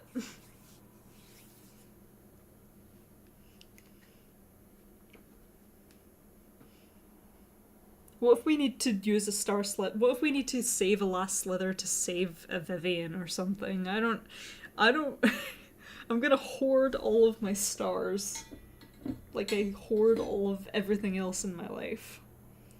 2 or 3. I mean, I'm holding out hope that someone else is gonna turn up. 4. Okay.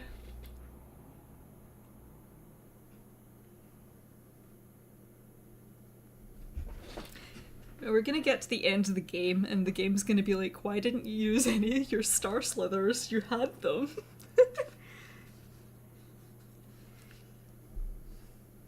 Yeah, I don't think we can use 4 because I'll show you. Yeah, our strength is like below average. I don't think we're gonna be able to do it.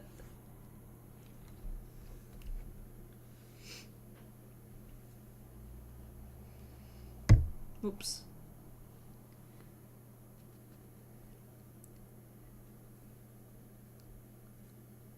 Also, in the quiet moments, I've been listening to. I think I posted in the Discord. Whoops. I posted in the Discord that I've been listening to Epic because I've never listened to it before. Oh my god, it's so good. And I've just got. I think Just a Man has just been playing it over and over in my head because it's so good. I can't wait to finish it.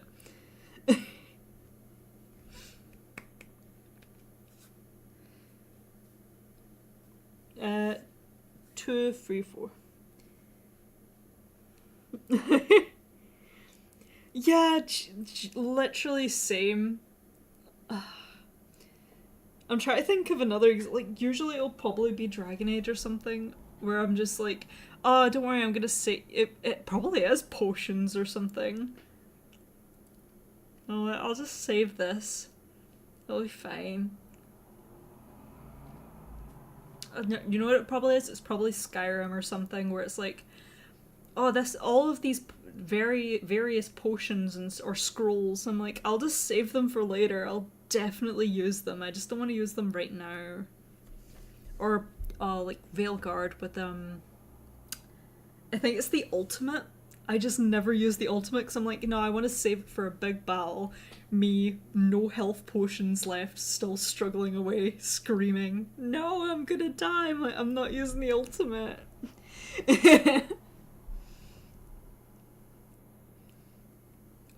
Oh yeah, I was gonna.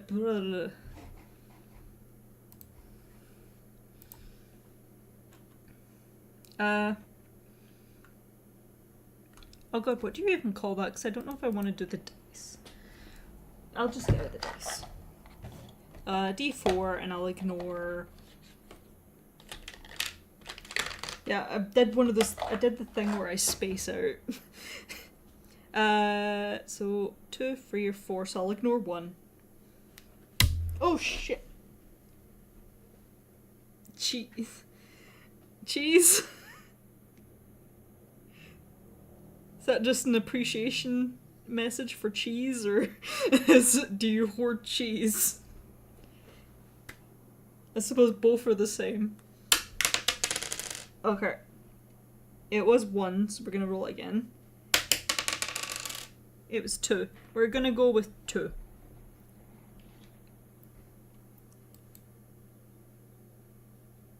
Ow. Wait. Have I miscounted? 1, 2, 3, 4. Oh, that wasn't the strength one. That was 5. I'm a dumbass. I asked it landed on 2 anyway. I asked Natalia if she can get me out with magic. Natalia, please. Natalia flicks at her bare ear. Oh. Shit. We also stole one of them, didn't we? Anyway, oh yeah, I was gonna go for a quick break. Right, quick break, then we'll be back.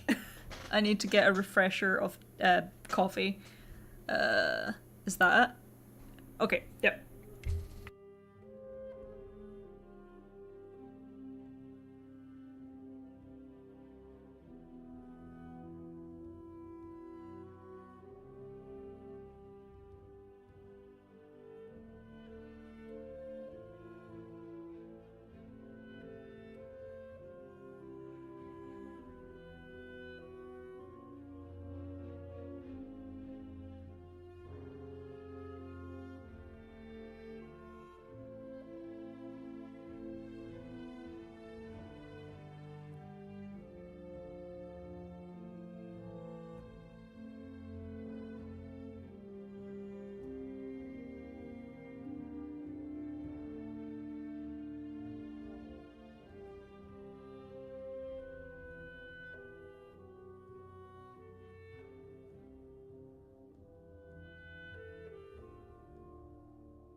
Okay.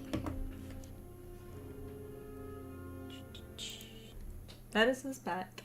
I have coffee and a tiny cake. I forgot where I was at, but that's okay. Yay. It's a really yummy tiny cake. I don't even know what it is. It's kind of chocolatey. But it's super sweet, which is good.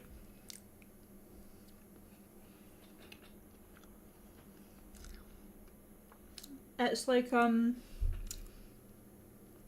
a sponge Mr. Kipling chocolatey cake. I think it's got caramel or fudge in it. I can't tell. It's got some kind of sweet center.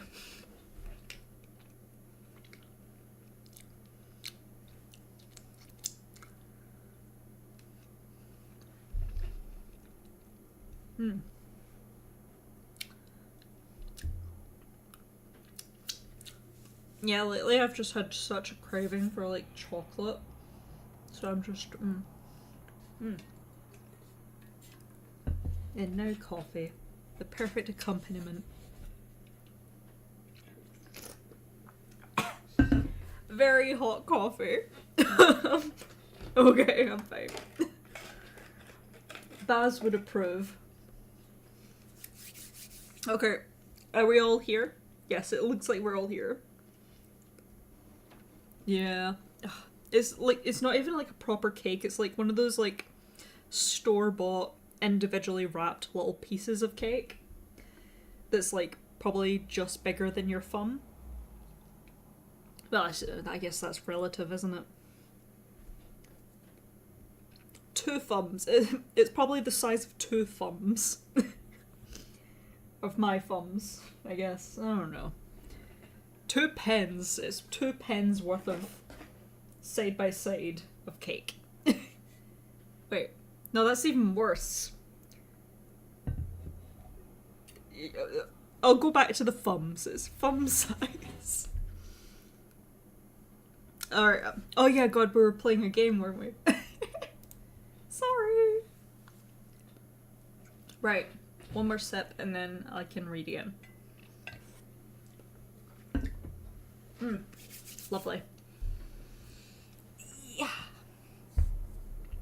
Natalia flicks at her bare ears. What magic? Don't worry. Em doesn't have them either. I had my earrings when I knew that the guard was coming. Could barely use them in the storm anyway. But even if I had them, I don't know what I'd do. You know, I don't use lightning. People associate so much with the sorceress, and we want to remind people that the stars can be so much more than that. We only use wind and water, and we don't know how to get you out of here. And I don't know how I'd get you out of here with those. Not without taking ages anyway, and probably burning up my earrings too. She takes a moment to wring out some of the water from her skirt, looking awkward. So that one's not going to work. Any other ideas though? Oh, I see.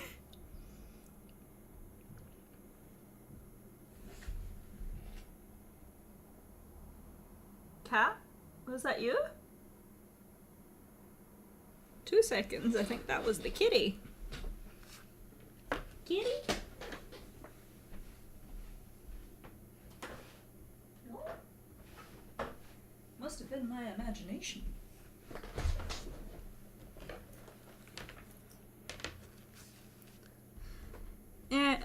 Yeah, do we want to try fetching? It looks like we're just stuck here until we find the right answer that works. So, yeah, do we want to just ask her to go find the keys? Because she seems willing to help now. She's not just gone off. Although I'm thinking, if Natalia's here, like, I feel like Vivian will want to be around, will want to find his family, and if his family is here... Oh goodness, hi Rylan. we got arrested. So last time, it ended with a lightning storm. It ended with a lightning storm. Floods are happening. Some of the cities turned to glass. Caverns have opened up. People are in danger. We went to the towers. We're like, we need to find the stars to try and fix this. And then we got arrested. We're now in a dungeon cell, I think, with cuffs on, and we're talking to Natalia, who was also sort of arrested. And we're trying to convince her to help us break out. Two. Pardon me? If Natalia and I put our heads together, I bet we can figure out where the keys are and she can go fetch them. Alright, let's think about this, you say, leaning forward against the bars. Obviously, the easiest way to do this would be to find the keys to the cell. So how can we do that? I mean, M has them, Natalia says, frowning a little. Pardon me? They just locked you up with them. You know that, Morgan. Oh, shit. Natalia, I do not need your sass. Oh my god. You're worse than Vivian. You know that, Morgan. You were there. There must be other copies, though, you say. Only having one set of keys to the most important dungeons in the city seems too risky. Natalia shrugs.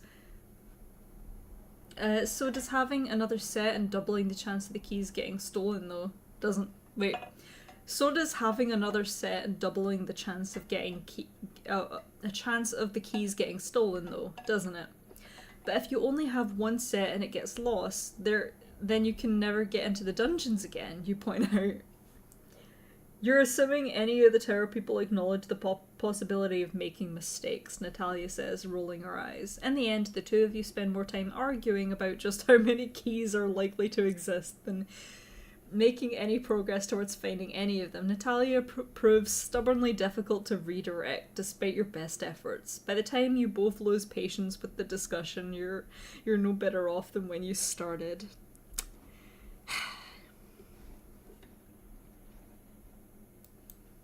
Typical. Absolutely typical. Natalia paces in front of your cell. I mean, at least she hasn't left. Occasionally smacking the bars or hit them. Well done, that'll work. Bonk. Or fiddling with the lock but making no progress. Look, Morgan, I'm sorry, but I can't... Oh, I spoke too soon. But I can't stay, she says at last, dragging a hand down her face. Baba and the others might be in danger. People are going to think they're the ones doing this, and I have to make sure they're all right. Em won't leave you down here for too long. Probably. Sighing, she gives your cell bars one final irritated shake and runs off toward the stairs, leaving you alone. Vivian? Baz? I'll take either. I saw Vivian. I saw the word Vivian. My boy! Right, before I shift in my chair, move the drink out of the way. It's remarkable how quickly you lose track of time in your cell. You wonder how the storms are progressing outside, how much of the city is flooded. If the storm shelters are full, the dungeon decidedly is not. As you understand it, the Assembly wanted to break the association the tower had with fear and punishment. So now only particularly heinous crimes earn a long-term sentence here. Pardon me again. Perhaps if the shelters do fill up and the tower really is safe, they'll start sending people to the dungeons instead. After some, there's 4 options too.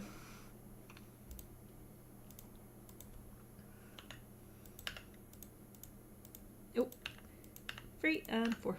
Excellent. Where was I? After some indeterminable length of time, you hear a voice outside your cell. It's not M, and it's certainly not Natalia returning, but those are the only people you're aware of who know exactly where you are. I was hoping I wouldn't find you here, it calls, but I'm not going to say it hadn't occurred to me. You raise your head to find yourself facing Vivian Grimaldi, who is standing on the other side of the bars looking thoroughly unimpressed. He contemplates the lock in your cell for a moment, then gets to work. Oh yeah, because he can do locks! My boy! He's the best. I love him. Let's marry him right away. At first you think he's using a lockpick, but then you realise he isn't holding anything. He's sticking his fingers in and out of the metal of the lock, letting them fade rapidly in and out of... I'm not going to say what I'm thinking. No. Out of the corporeality to manipulate the mechanism. Damn it. You've only just started to understand when the lock clicks and Vivian pushes your door open with a single finger. Come on, he says. Already gliding backward, found what you're looking for. Aww. Okay, 1. Vivian. Wow, Vivian, that was incredible work. 2. You took your time, didn't you?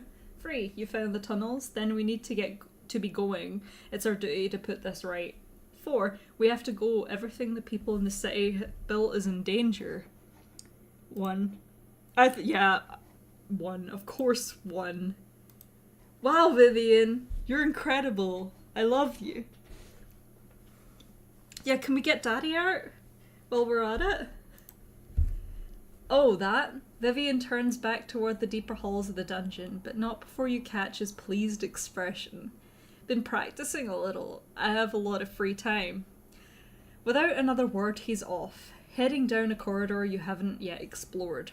Vivian floats along fast enough that you have to run to keep up, making it difficult to ask any more questions. You end up in one of the higher security wings of the dungeon where the cells are behind thick stone doors instead of bars. One of those doors you notice is hanging open. Perhaps Vivian picked the lock already. He sinks his feet to the floor, solidifying enough to push the door open. And nods over at you. Have a look. Is it Daddy? You walk up closer to the door and discover that nearly the whole back wall of the cell has fallen in, leaving a huge gaping hole that stretches on into blackness. It's too dark to tell how far it leads, but you can see the walls curving downward, further into the earth. Leads into the tunnels, I've checked, Vivian confirms. Didn't get far enough to track anyone or anything down. Figured I was better off fetching you. Yay, thank you! Whoever's been using this must know which parts of the dungeons are never patrolled, but wherever they're keeping Dexter, it's nowhere near here, I see. Aw. Renard could very easily find out which areas of the tower see the least use, even in the rarely utilised dungeons, and this would certainly explain why no one's seen him come up from the dungeon since he went down. You should probably get in there if you're going, Vivian adds. Don't know when you were last topside, but it's not looking good up there. You're sure he's not wrong about that, but a couple of other opportunities have occurred to you as well. Baz is down here somewhere. Oh no. And you don't know when you'll get another chance to talk to him. You have no idea how long it would take to locate his cell in this maze of a dungeon, though. The other possibility that comes to mind is about the Grimaldis. Natalia said she was leaving, but you can't help wondering if she could really resist taking a moment longer to snoop around the dungeons. Perhaps you could still catch her before she really goes. And Vivian's right here. Well, we know what we're going to do, aren't we? And Vivian's right here with you. If you were hoping to let Natalia in on the fact that some of her family history isn't quite as dead and buried as she believes, this might be your moment. Vivian's never seemed eager about the idea, but you suspect Calestra won't be the same place any longer when the storm ends. Perhaps you can convince Vivian this isn't a moment to let things go unsaid. That's a delicate conversation though, so it would definitely delay you, probably enough that you'd have no time left for Baz. So far, your progress on your search has been about what you might have expected. If any expectations were possible in a situation like this, one more delay might not be too much of a problem. But with the city the way it is right now, it's hard to know. Free? Viv can sort his family issues later. I can't. Yeah, I'm just seeing if there is an option for talk to Vivian.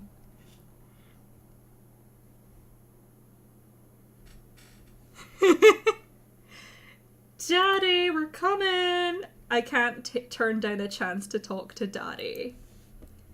Vivian looks skeptical when you say you're going to look for Baz, but shrugs. Says he's going to see what help he can offer in the storm, and ascends straight for the ceiling. Bye, Vivian. We get Dad, or we get boyfriend. What's of more value to us right now?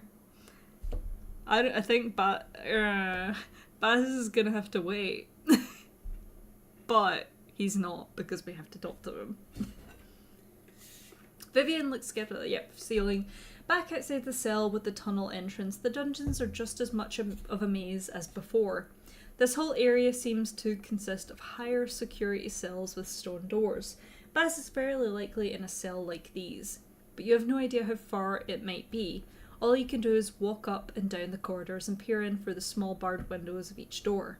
You have no idea how long it's been or how many hallways you've walked down when you hear a very faint sound in the distance. So far as you're aware, you and Baz are the only ones left in this section of the dungeon, so you hurry after it. Soon the sound resolves into a tuneless kind of humming, with a voice beneath it that you recognise. It's Baz, and you've finally found the passage to his cell. Daddy! It's me, Daddy! The hallway is long and somehow daunting. Despite appearing completely empty, each stone door is sealed shut, with one small barred window near the top. For a moment, you're frozen in the entrance. Should you call out? Knock on the doors until you discover one which belongs to Baz? And what do you want to say to him now? You passed 2 decades of your life unaware of his existence, but somehow the weeks since his arrest feel like ages you've spent not speaking to him. Baz himself solves the problem of figuring out exactly which cell is his by calling out. Is someone there? I thought all the guards had gone. 1. It's me, Baz. 2. It's me, Father. 2. Free. Are you alright? Are you hurt? Have they been treating you well? 4. I hope you've been thinking about what you're going to explain about how you're going to explain yourself to me. Daddy. Daddy, daddy, daddy. 2 or 3.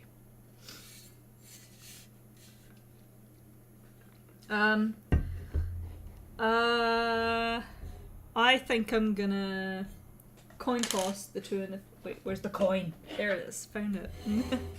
No need to worry. 2 and 3. 2 is heads, 3 is tails. Bing! It's tails. We're going with 3. Are you alright? Are you hurt? Have they been treating you well?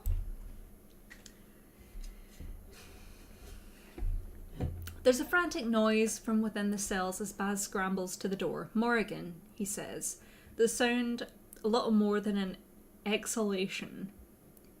The window is too small to give you a good look at his face. You have a sense of lines that weren't there. Oh, they weren't there before.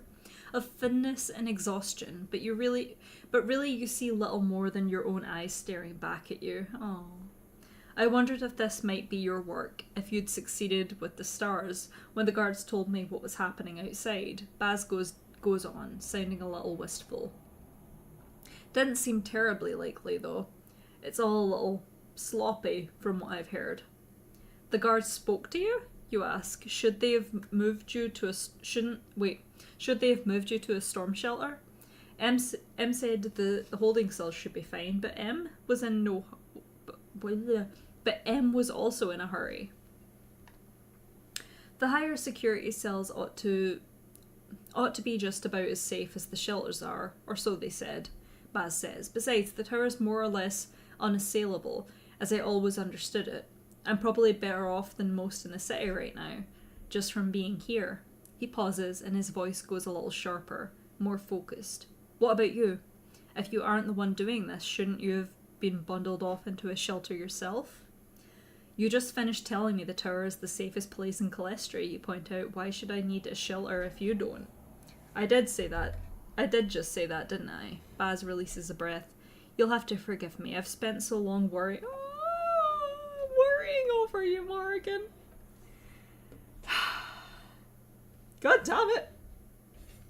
1. You should worry.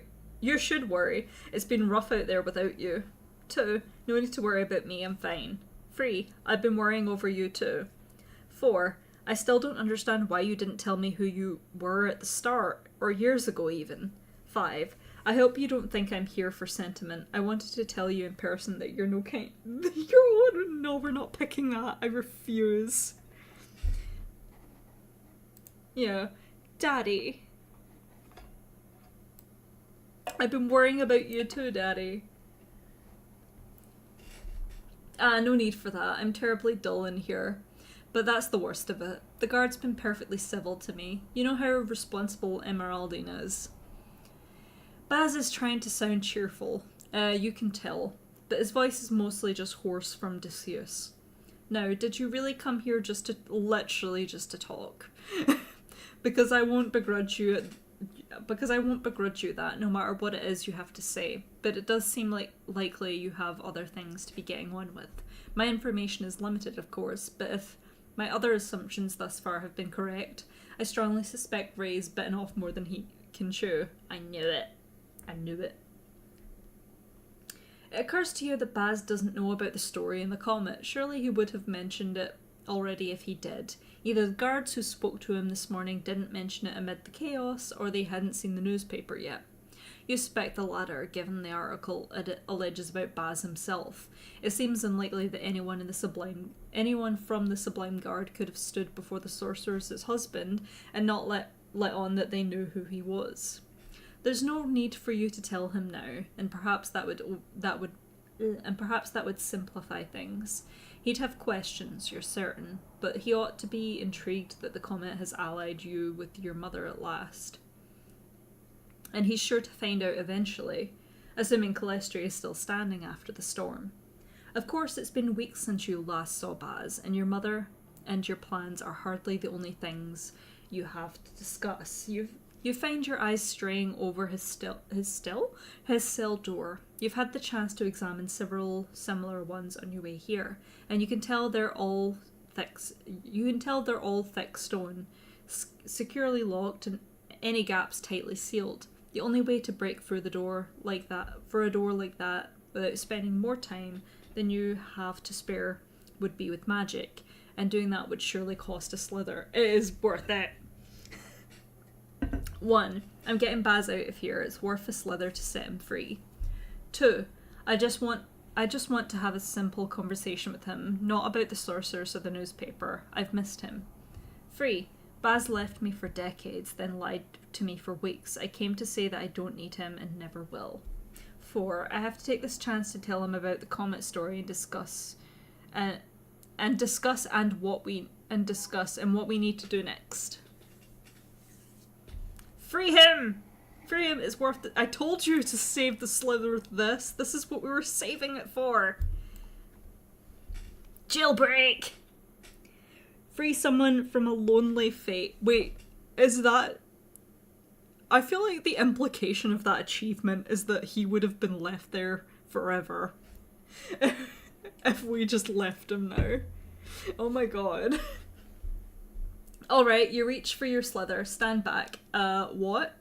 Some of Baz's weariness gives way to simple confusion. Morrigan, I don't mean to cast aspirations on your prowess, and I appreciate the thought, but if you mean to break down this door, well, it's practically a foot of solid stone. I fear all you'll get for your effort is a bruised shoulder.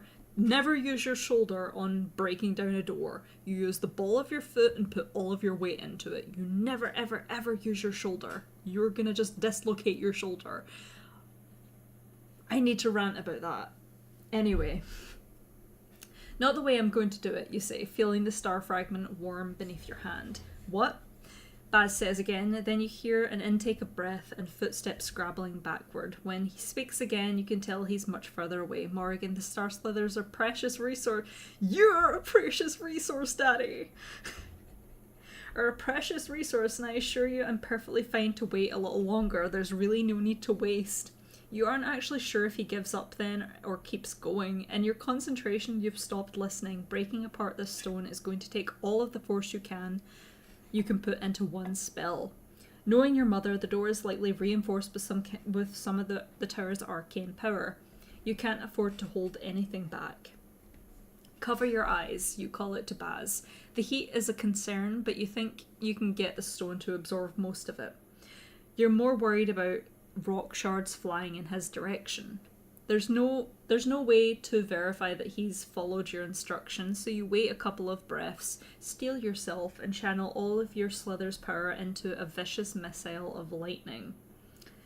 The world goes white, and when you hear an enormous crack, the hall around you shudders as rocks tumble back through the doorway and collide. Did we kill Baz? Collide with the floor, turning that foot of solid stone into a pile of charred rubble. Behind it, Baz coughs on ash. There are a few scrapes on his arms from where he must have thrown them up to shield his face from the stone splinter. Oh, Jesus. But he appears otherwise unharmed. Yes! That, he says, recovering his breath, that was wholly unnecessary, Morrigan. I'm thankful, of course I am. But I told you there was no need. I want my dad back.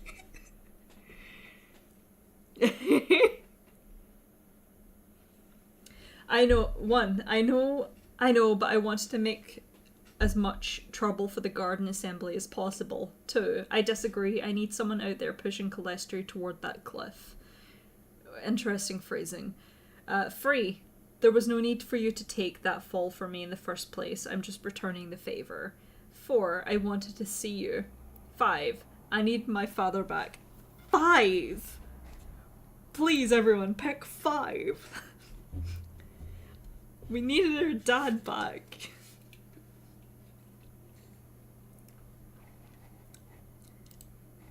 Daddy! Baz is silent for several long moments, but for another muffled cough. We thought it was the sensible thing all those years ago. My staying in Calestri, he says at last, his voice low. The better path for your mother, but for you too. It's a hard thing, standing here before you now and hearing you say these things and realising we might have been wrong. Yes! He claps his hand. Yay! Well! Hug time! He claps his hands briskly against his close enough, against his trousers, brushing off some of the ash. His hands are unbound, which makes it easier to see how thin his wrists have grown. Oh, those fuckers. They have not been taking care of our dad. When he steps forward, you have to grasp his hand and help him over the rubble. There's a guard at the dungeon entrance, but nowhere else down here, you tell him. Maybe not even at the entrance anymore. The city's in chaos. Well, you know that's music to my ears, Baz says, sounding more like himself than he has thus far. And I really do appreciate this. Apologies if I seemed ungrateful. He glances toward the corridor you came down. The corridor you came down, then back at you. He doesn't move. 1, I hug him. 2, I take his hand. 3, I tell him we'll see each other soon. 4, I tell him he has to go. Hug. Hug. Hug. See, this story will be perfect if we can just kiss Vivian.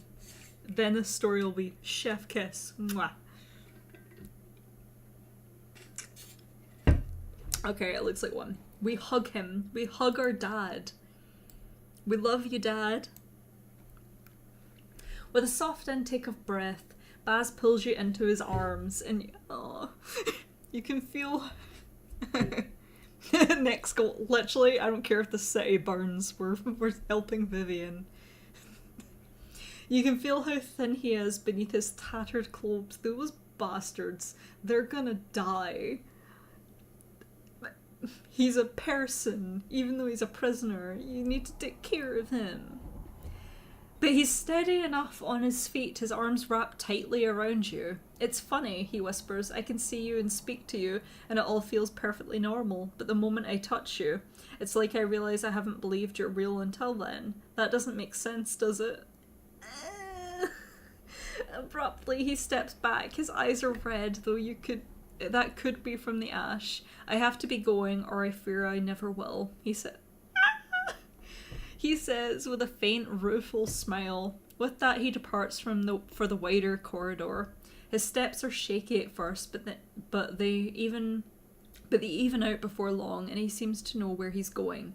He doesn't look back, and you take a moment before returning to the cell Vivian showed you. With one occupant fewer, the dungeon somehow feels emptier than before. Looks like, imagine if we left him. Can you imagine if, like, Baz alone and maybe something terrible happens to the dungeon? Because that achievement felt like you saved someone from a lonely fate. That sounds very final. So I think we did good. Looks like you'll be exploring these caverns alone this time. That's fine.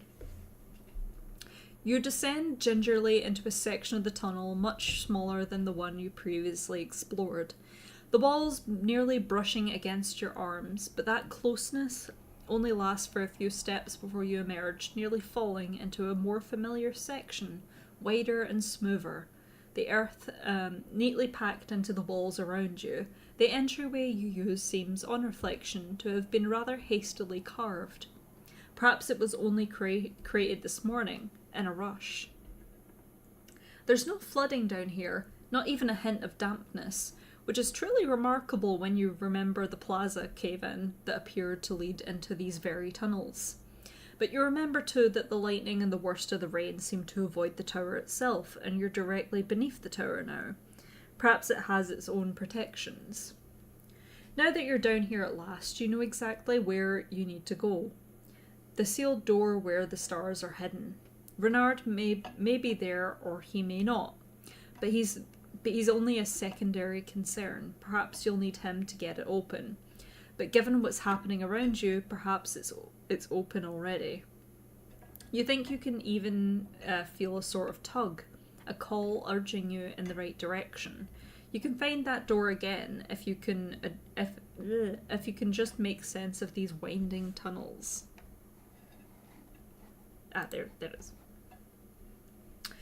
Following the path back to the door is almost unnervingly simple. You might as well be walking back to Baz's house after a day at the tower.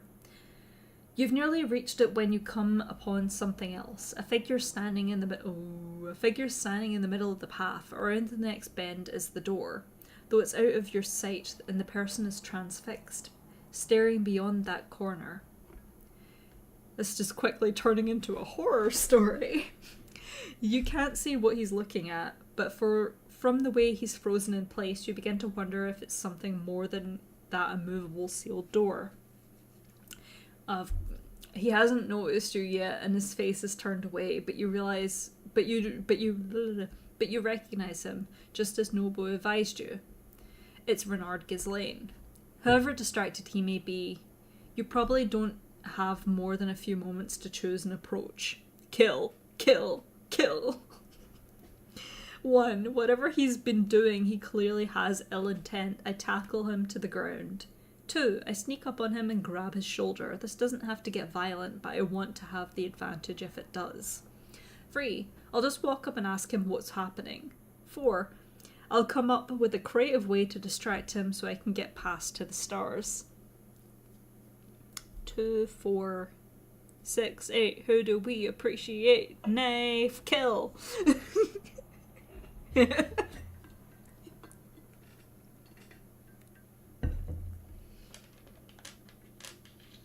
I'm getting prepared with a dice. Uh-oh. 2. Okay, 2.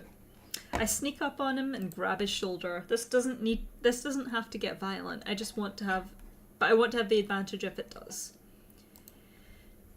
The earth here is too well packed to really muffle your footsteps, but Renard is so occupied that you hope it won't matter much. Whew. It's more about speed than silence at this point. You dart toward him as quickly as you can, fast enough that even if he looked over, you doubt he'd have time to react, and lay your hand gently. Oh, speed, gently pat. It's like how I approach my cat sometimes. Just dart across the room, then gently pat him on the head. Bernard whirls around with a wide eye. Yep, that's pretty much the exact reaction I get from the cat too. With a wide-eyed, frantic stare, he looks nearly as disheveled? Just disheveled. Oh my goodness. Disheveled as everyone else you've seen today. With the notable exception that he isn't drenched in rainwater, his face is pale and drawn, and his eyes are very red, as if he's recently been crying. Dude, are you okay? This is a little awkward. He might, as you look closer, still be crying now. He makes no attempt to escalate the situation, violently or otherwise. Instead, to your astonishment, he drops to his knees before you. Please, Morrigan, help me fix this, he murmurs, head bowed. I don't care what sort of a monster you are. Okay, bit rude. I don't care what sort of a monster you are. I think you're the only one who can. Almost without meaning to, you turn your head toward the stone door, currently wide open. This place is, without a doubt, your mother's tomb. There's a coffin inside, unornamented wood, sitting on a stone mound. The lid has been long since cast aside. Lying on the ground in what you suspect is the same place where it first fell, and the coffin is empty. But you can't dwell on that for long before your eyes are drawn to the remnant stars. They're strewn around the room, seemingly at random, 5 stones each at least half your height. You think they're the same silvery colour as the slithers you're so accustomed to, but it's hard to say, because they're glowing brighter than any slither you've ever seen, brighter than your mother's form, brighter than your own fragments in the moments before they burn away. The light reflects around the cavern, burning into the walls and the ceilings and even the coffin, until you can hardly bear to look into the room. It's a maelstrom of magic that you realise with a deeper horror than anything you've yet felt today, you don't at all comprehend. Please, Renard whispers again. Stepping away from Renard, you walk toward the stars, but can't quite bring yourself to touch them in their current state. You can't help wondering if, at this moment, they really might kill you. Renard is still crumpled listlessly on the floor, seemingly unable to look at either you or the stars. Once he mumbles, I'll explain everything, I will. Pardon me? Mother, I crave violence, wait what? But it makes no move to actually do so. He seems to need you to ask him directly. 1. So, you stole the remnant stars? 2. You realise if you want me to do something for you, you have to tell me what happened. 3. You're an incredible hypocrite. Have you had the stars this whole time? 4. Tell me how I can help you, please. 5. I'm going to pay for what... I'm going to pay for what you've done to the city. You're going to pay for what you've done to the city.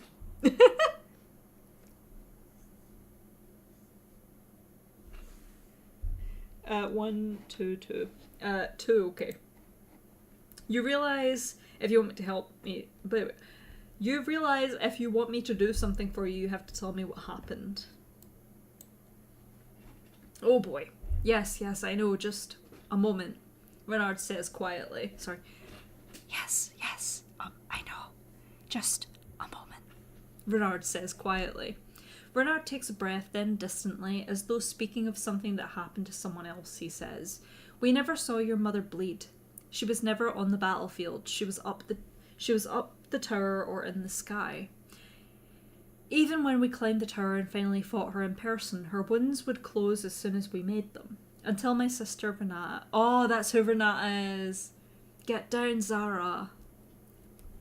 You're not supposed to be on the counter. Until my sister Renata crept up to her, got in close when no one else could, and stabbed her in the chest. The sorceress didn't fall, didn't even stumble, but her blood flowed forth then, red, like she was a human being. Oh yeah, he doesn't know. But I swear her heart gleams silver behind it. Her heart, where the remnant slither that keeps her alive is. Renard is paler even than before, staring into the distance. I'd seen the sorceress's fury before, but never like that. Never so cold. She didn't cast a spell. She just grabbed Renata by the neck, turned around and dropped her off the side. There's a long stretched silence. It was over quickly after that. The sorceress was weaker, not as much as she should have been, but enough that we could cast her down, and then I asked the others to leave me there when they descended. Give me a moment to myself. They didn't want to, Nobu especially, but he was hurt, barely awake. I told Kieran to take him down with the others. They did, but they were upset. I told them I'd meet them at the bottom. I think they thought I meant to go the quicker way. Wait, they know the slip and slide way down? He makes a fluttering, uneasy sound that might be a laugh. You know, maybe I did. I don't remember. From the moment Renata fell, I don't remember thinking anything at all. But they did leave me alone up there, and before anything else, I saw Renata's dagger. She must have dropped it. The sorceress' blood was still on it. Blood magic? I picked it up, and I suppose I just wandered for a while, and then I touched one of the star pedestals, and it opened. Inside, there was a platform that rose and fell at your will. It went all the way down the tower and lower than that too, down into the tunnels, where later we buried the sorceress. I buried her, really. Told the others as little as I could about where I was going. Your mother's lift, the one you used to descend the Oh wait, I thought that was him saying it. It's the narration. Your mother's lift, the one you used to descend the tower with Vivian. It must be keyed to her bloodline, Baz said. I just experimented with the lift at first. I always brought it back to the roof. Couldn't let anyone find it at the bottom. I went up and down through the death traps every time. He hesitates again. As for the stars, I didn't want them. Don't want them. But I knew others would, and the Grimaldis were making noise already. Inevitably, someone would climb for them. So I had to make sure they wouldn't find them when they did. I took them down the lift to the tunnels, and I shut them in the sorcerer's... I thought he was meaning some of the Grimaldis for a second there. And the sorcerer's tomb. I used their magic. Just enough to figure out how to seal the door with my blood alone. And I left them there for 21 years, untouched, I swear. His eyes were wide and desperate, focusing on you for the first time in a long while. It seems very important to him that you understand this last point. I believe him. I'm not gonna lie. 1. You expect me to believe that? All that effort to take them in secret and you didn't use them? 2. So what changed? 3. But this year was different. It was the election, wasn't it? 4. I'm sorry about your sister. 5. I understand why you did it. You're right, it would have been dangerous to leave them up there. 2 or 3? 2. I think 2's winning it. So what changed? There's a long silence. The speech before sounded almost practiced. As though Renard has rehearsed it in his head. I might sneeze. Oh no. Oh, that horrible feeling. No, just sneeze. Okay, I think I'm okay. The speech before you sounded almost practiced, as though Renard has rehearsed it in his head, imagining how he might justify himself. His next words are much less certain. The problem is that no one remembers what the stars are anymore. The children never know, but even some of the people who were there during the war have forgotten. They think they're blessings, miracles, and now is the worst time for that sort of thinking. Pardon me. He exhales slowly. I knew the sorceress's tomb was empty. When I first saw it, I didn't know what that meant. She's not human after all. Perhaps her corpse had stopped pretending to look like one and returned to stardust. Or perhaps she'd gotten up and walked away. Whichever it was, if there was any chance of her returning, I knew it was the gravedigger's star that would call her back. So now, of all times, for people to be shouting in the streets about how the stars could be wielded for the good of all, I just wanted to frighten them I just wanted to frighten them a bit, to remind them that the stars are something to be despised. It was supposed to be simple. We're not sorry about the sister. I'm sorry about the sister. Like...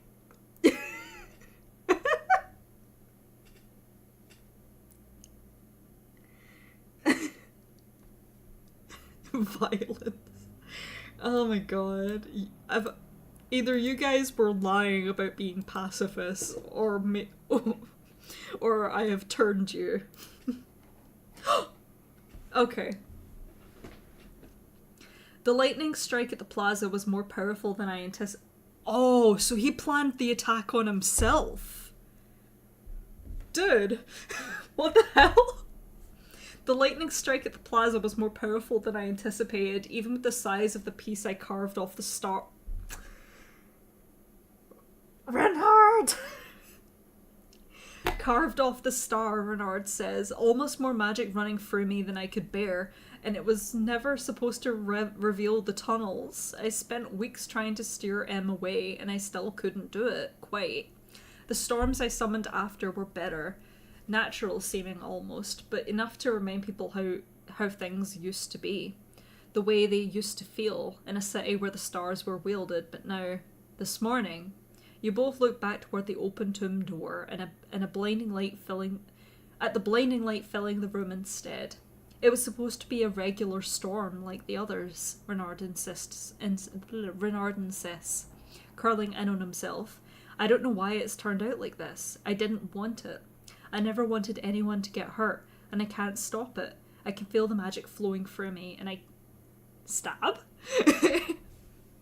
And I can't stop it, and I can feel something else. I know what you are, Morrigan, and so do they. The stars. They're calling out to you. He buries his head in his hands. You're the only one who can help me fix this. Please help me put this right. I think stabbing him might help. I see. Wait, does that imply that he's known all along who we are, if he's been using the stars all this time?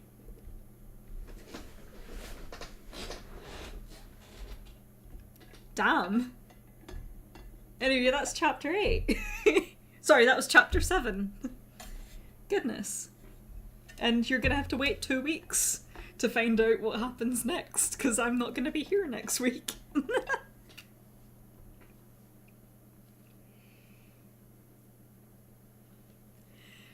Okay. Yeah. No, that was... Yeah, I don't remember any of this. This is incredible.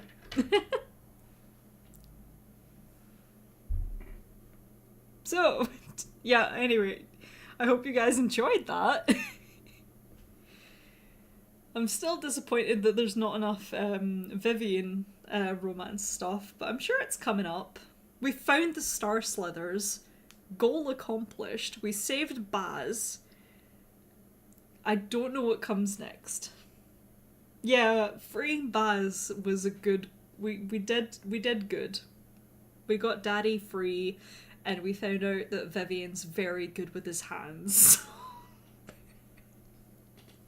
Anyway.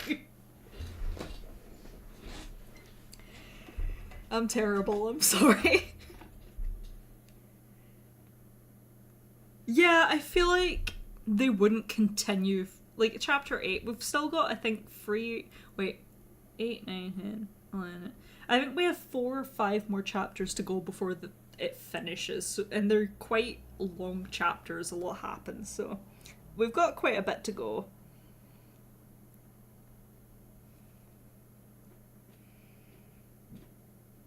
Plus, it's approaching the time, I'm judging it in terms of how Dragon Age games work, where the romance usually kicks in about now for the finale. In saying that, I don't think we've initiated the romance. No, we've basically soft-locked it. Fingers crossed, fingers crossed. Yeah, I'm gonna end it here today, guys. As of this weekend I am going to be away for like just over a week. Let me check the dates, because I won't be able to make it next Tuesday. I might actually not make it for the next Tuesday after. Let me quickly check.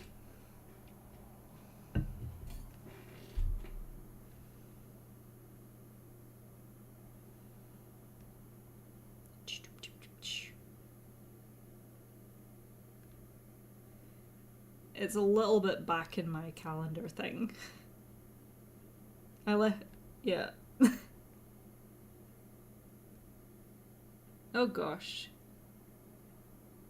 21st to following Saturday. So. No, I should be back. Okay, the week after. The next time I'll be back to do stream will be the 1st of July. There. Settled. Thank you guys for joining. I had a great time. It's always so fun to do these. I look forward to it every week. I'm very sad that I'm gonna have to wait till I'm back to continue. But yeah.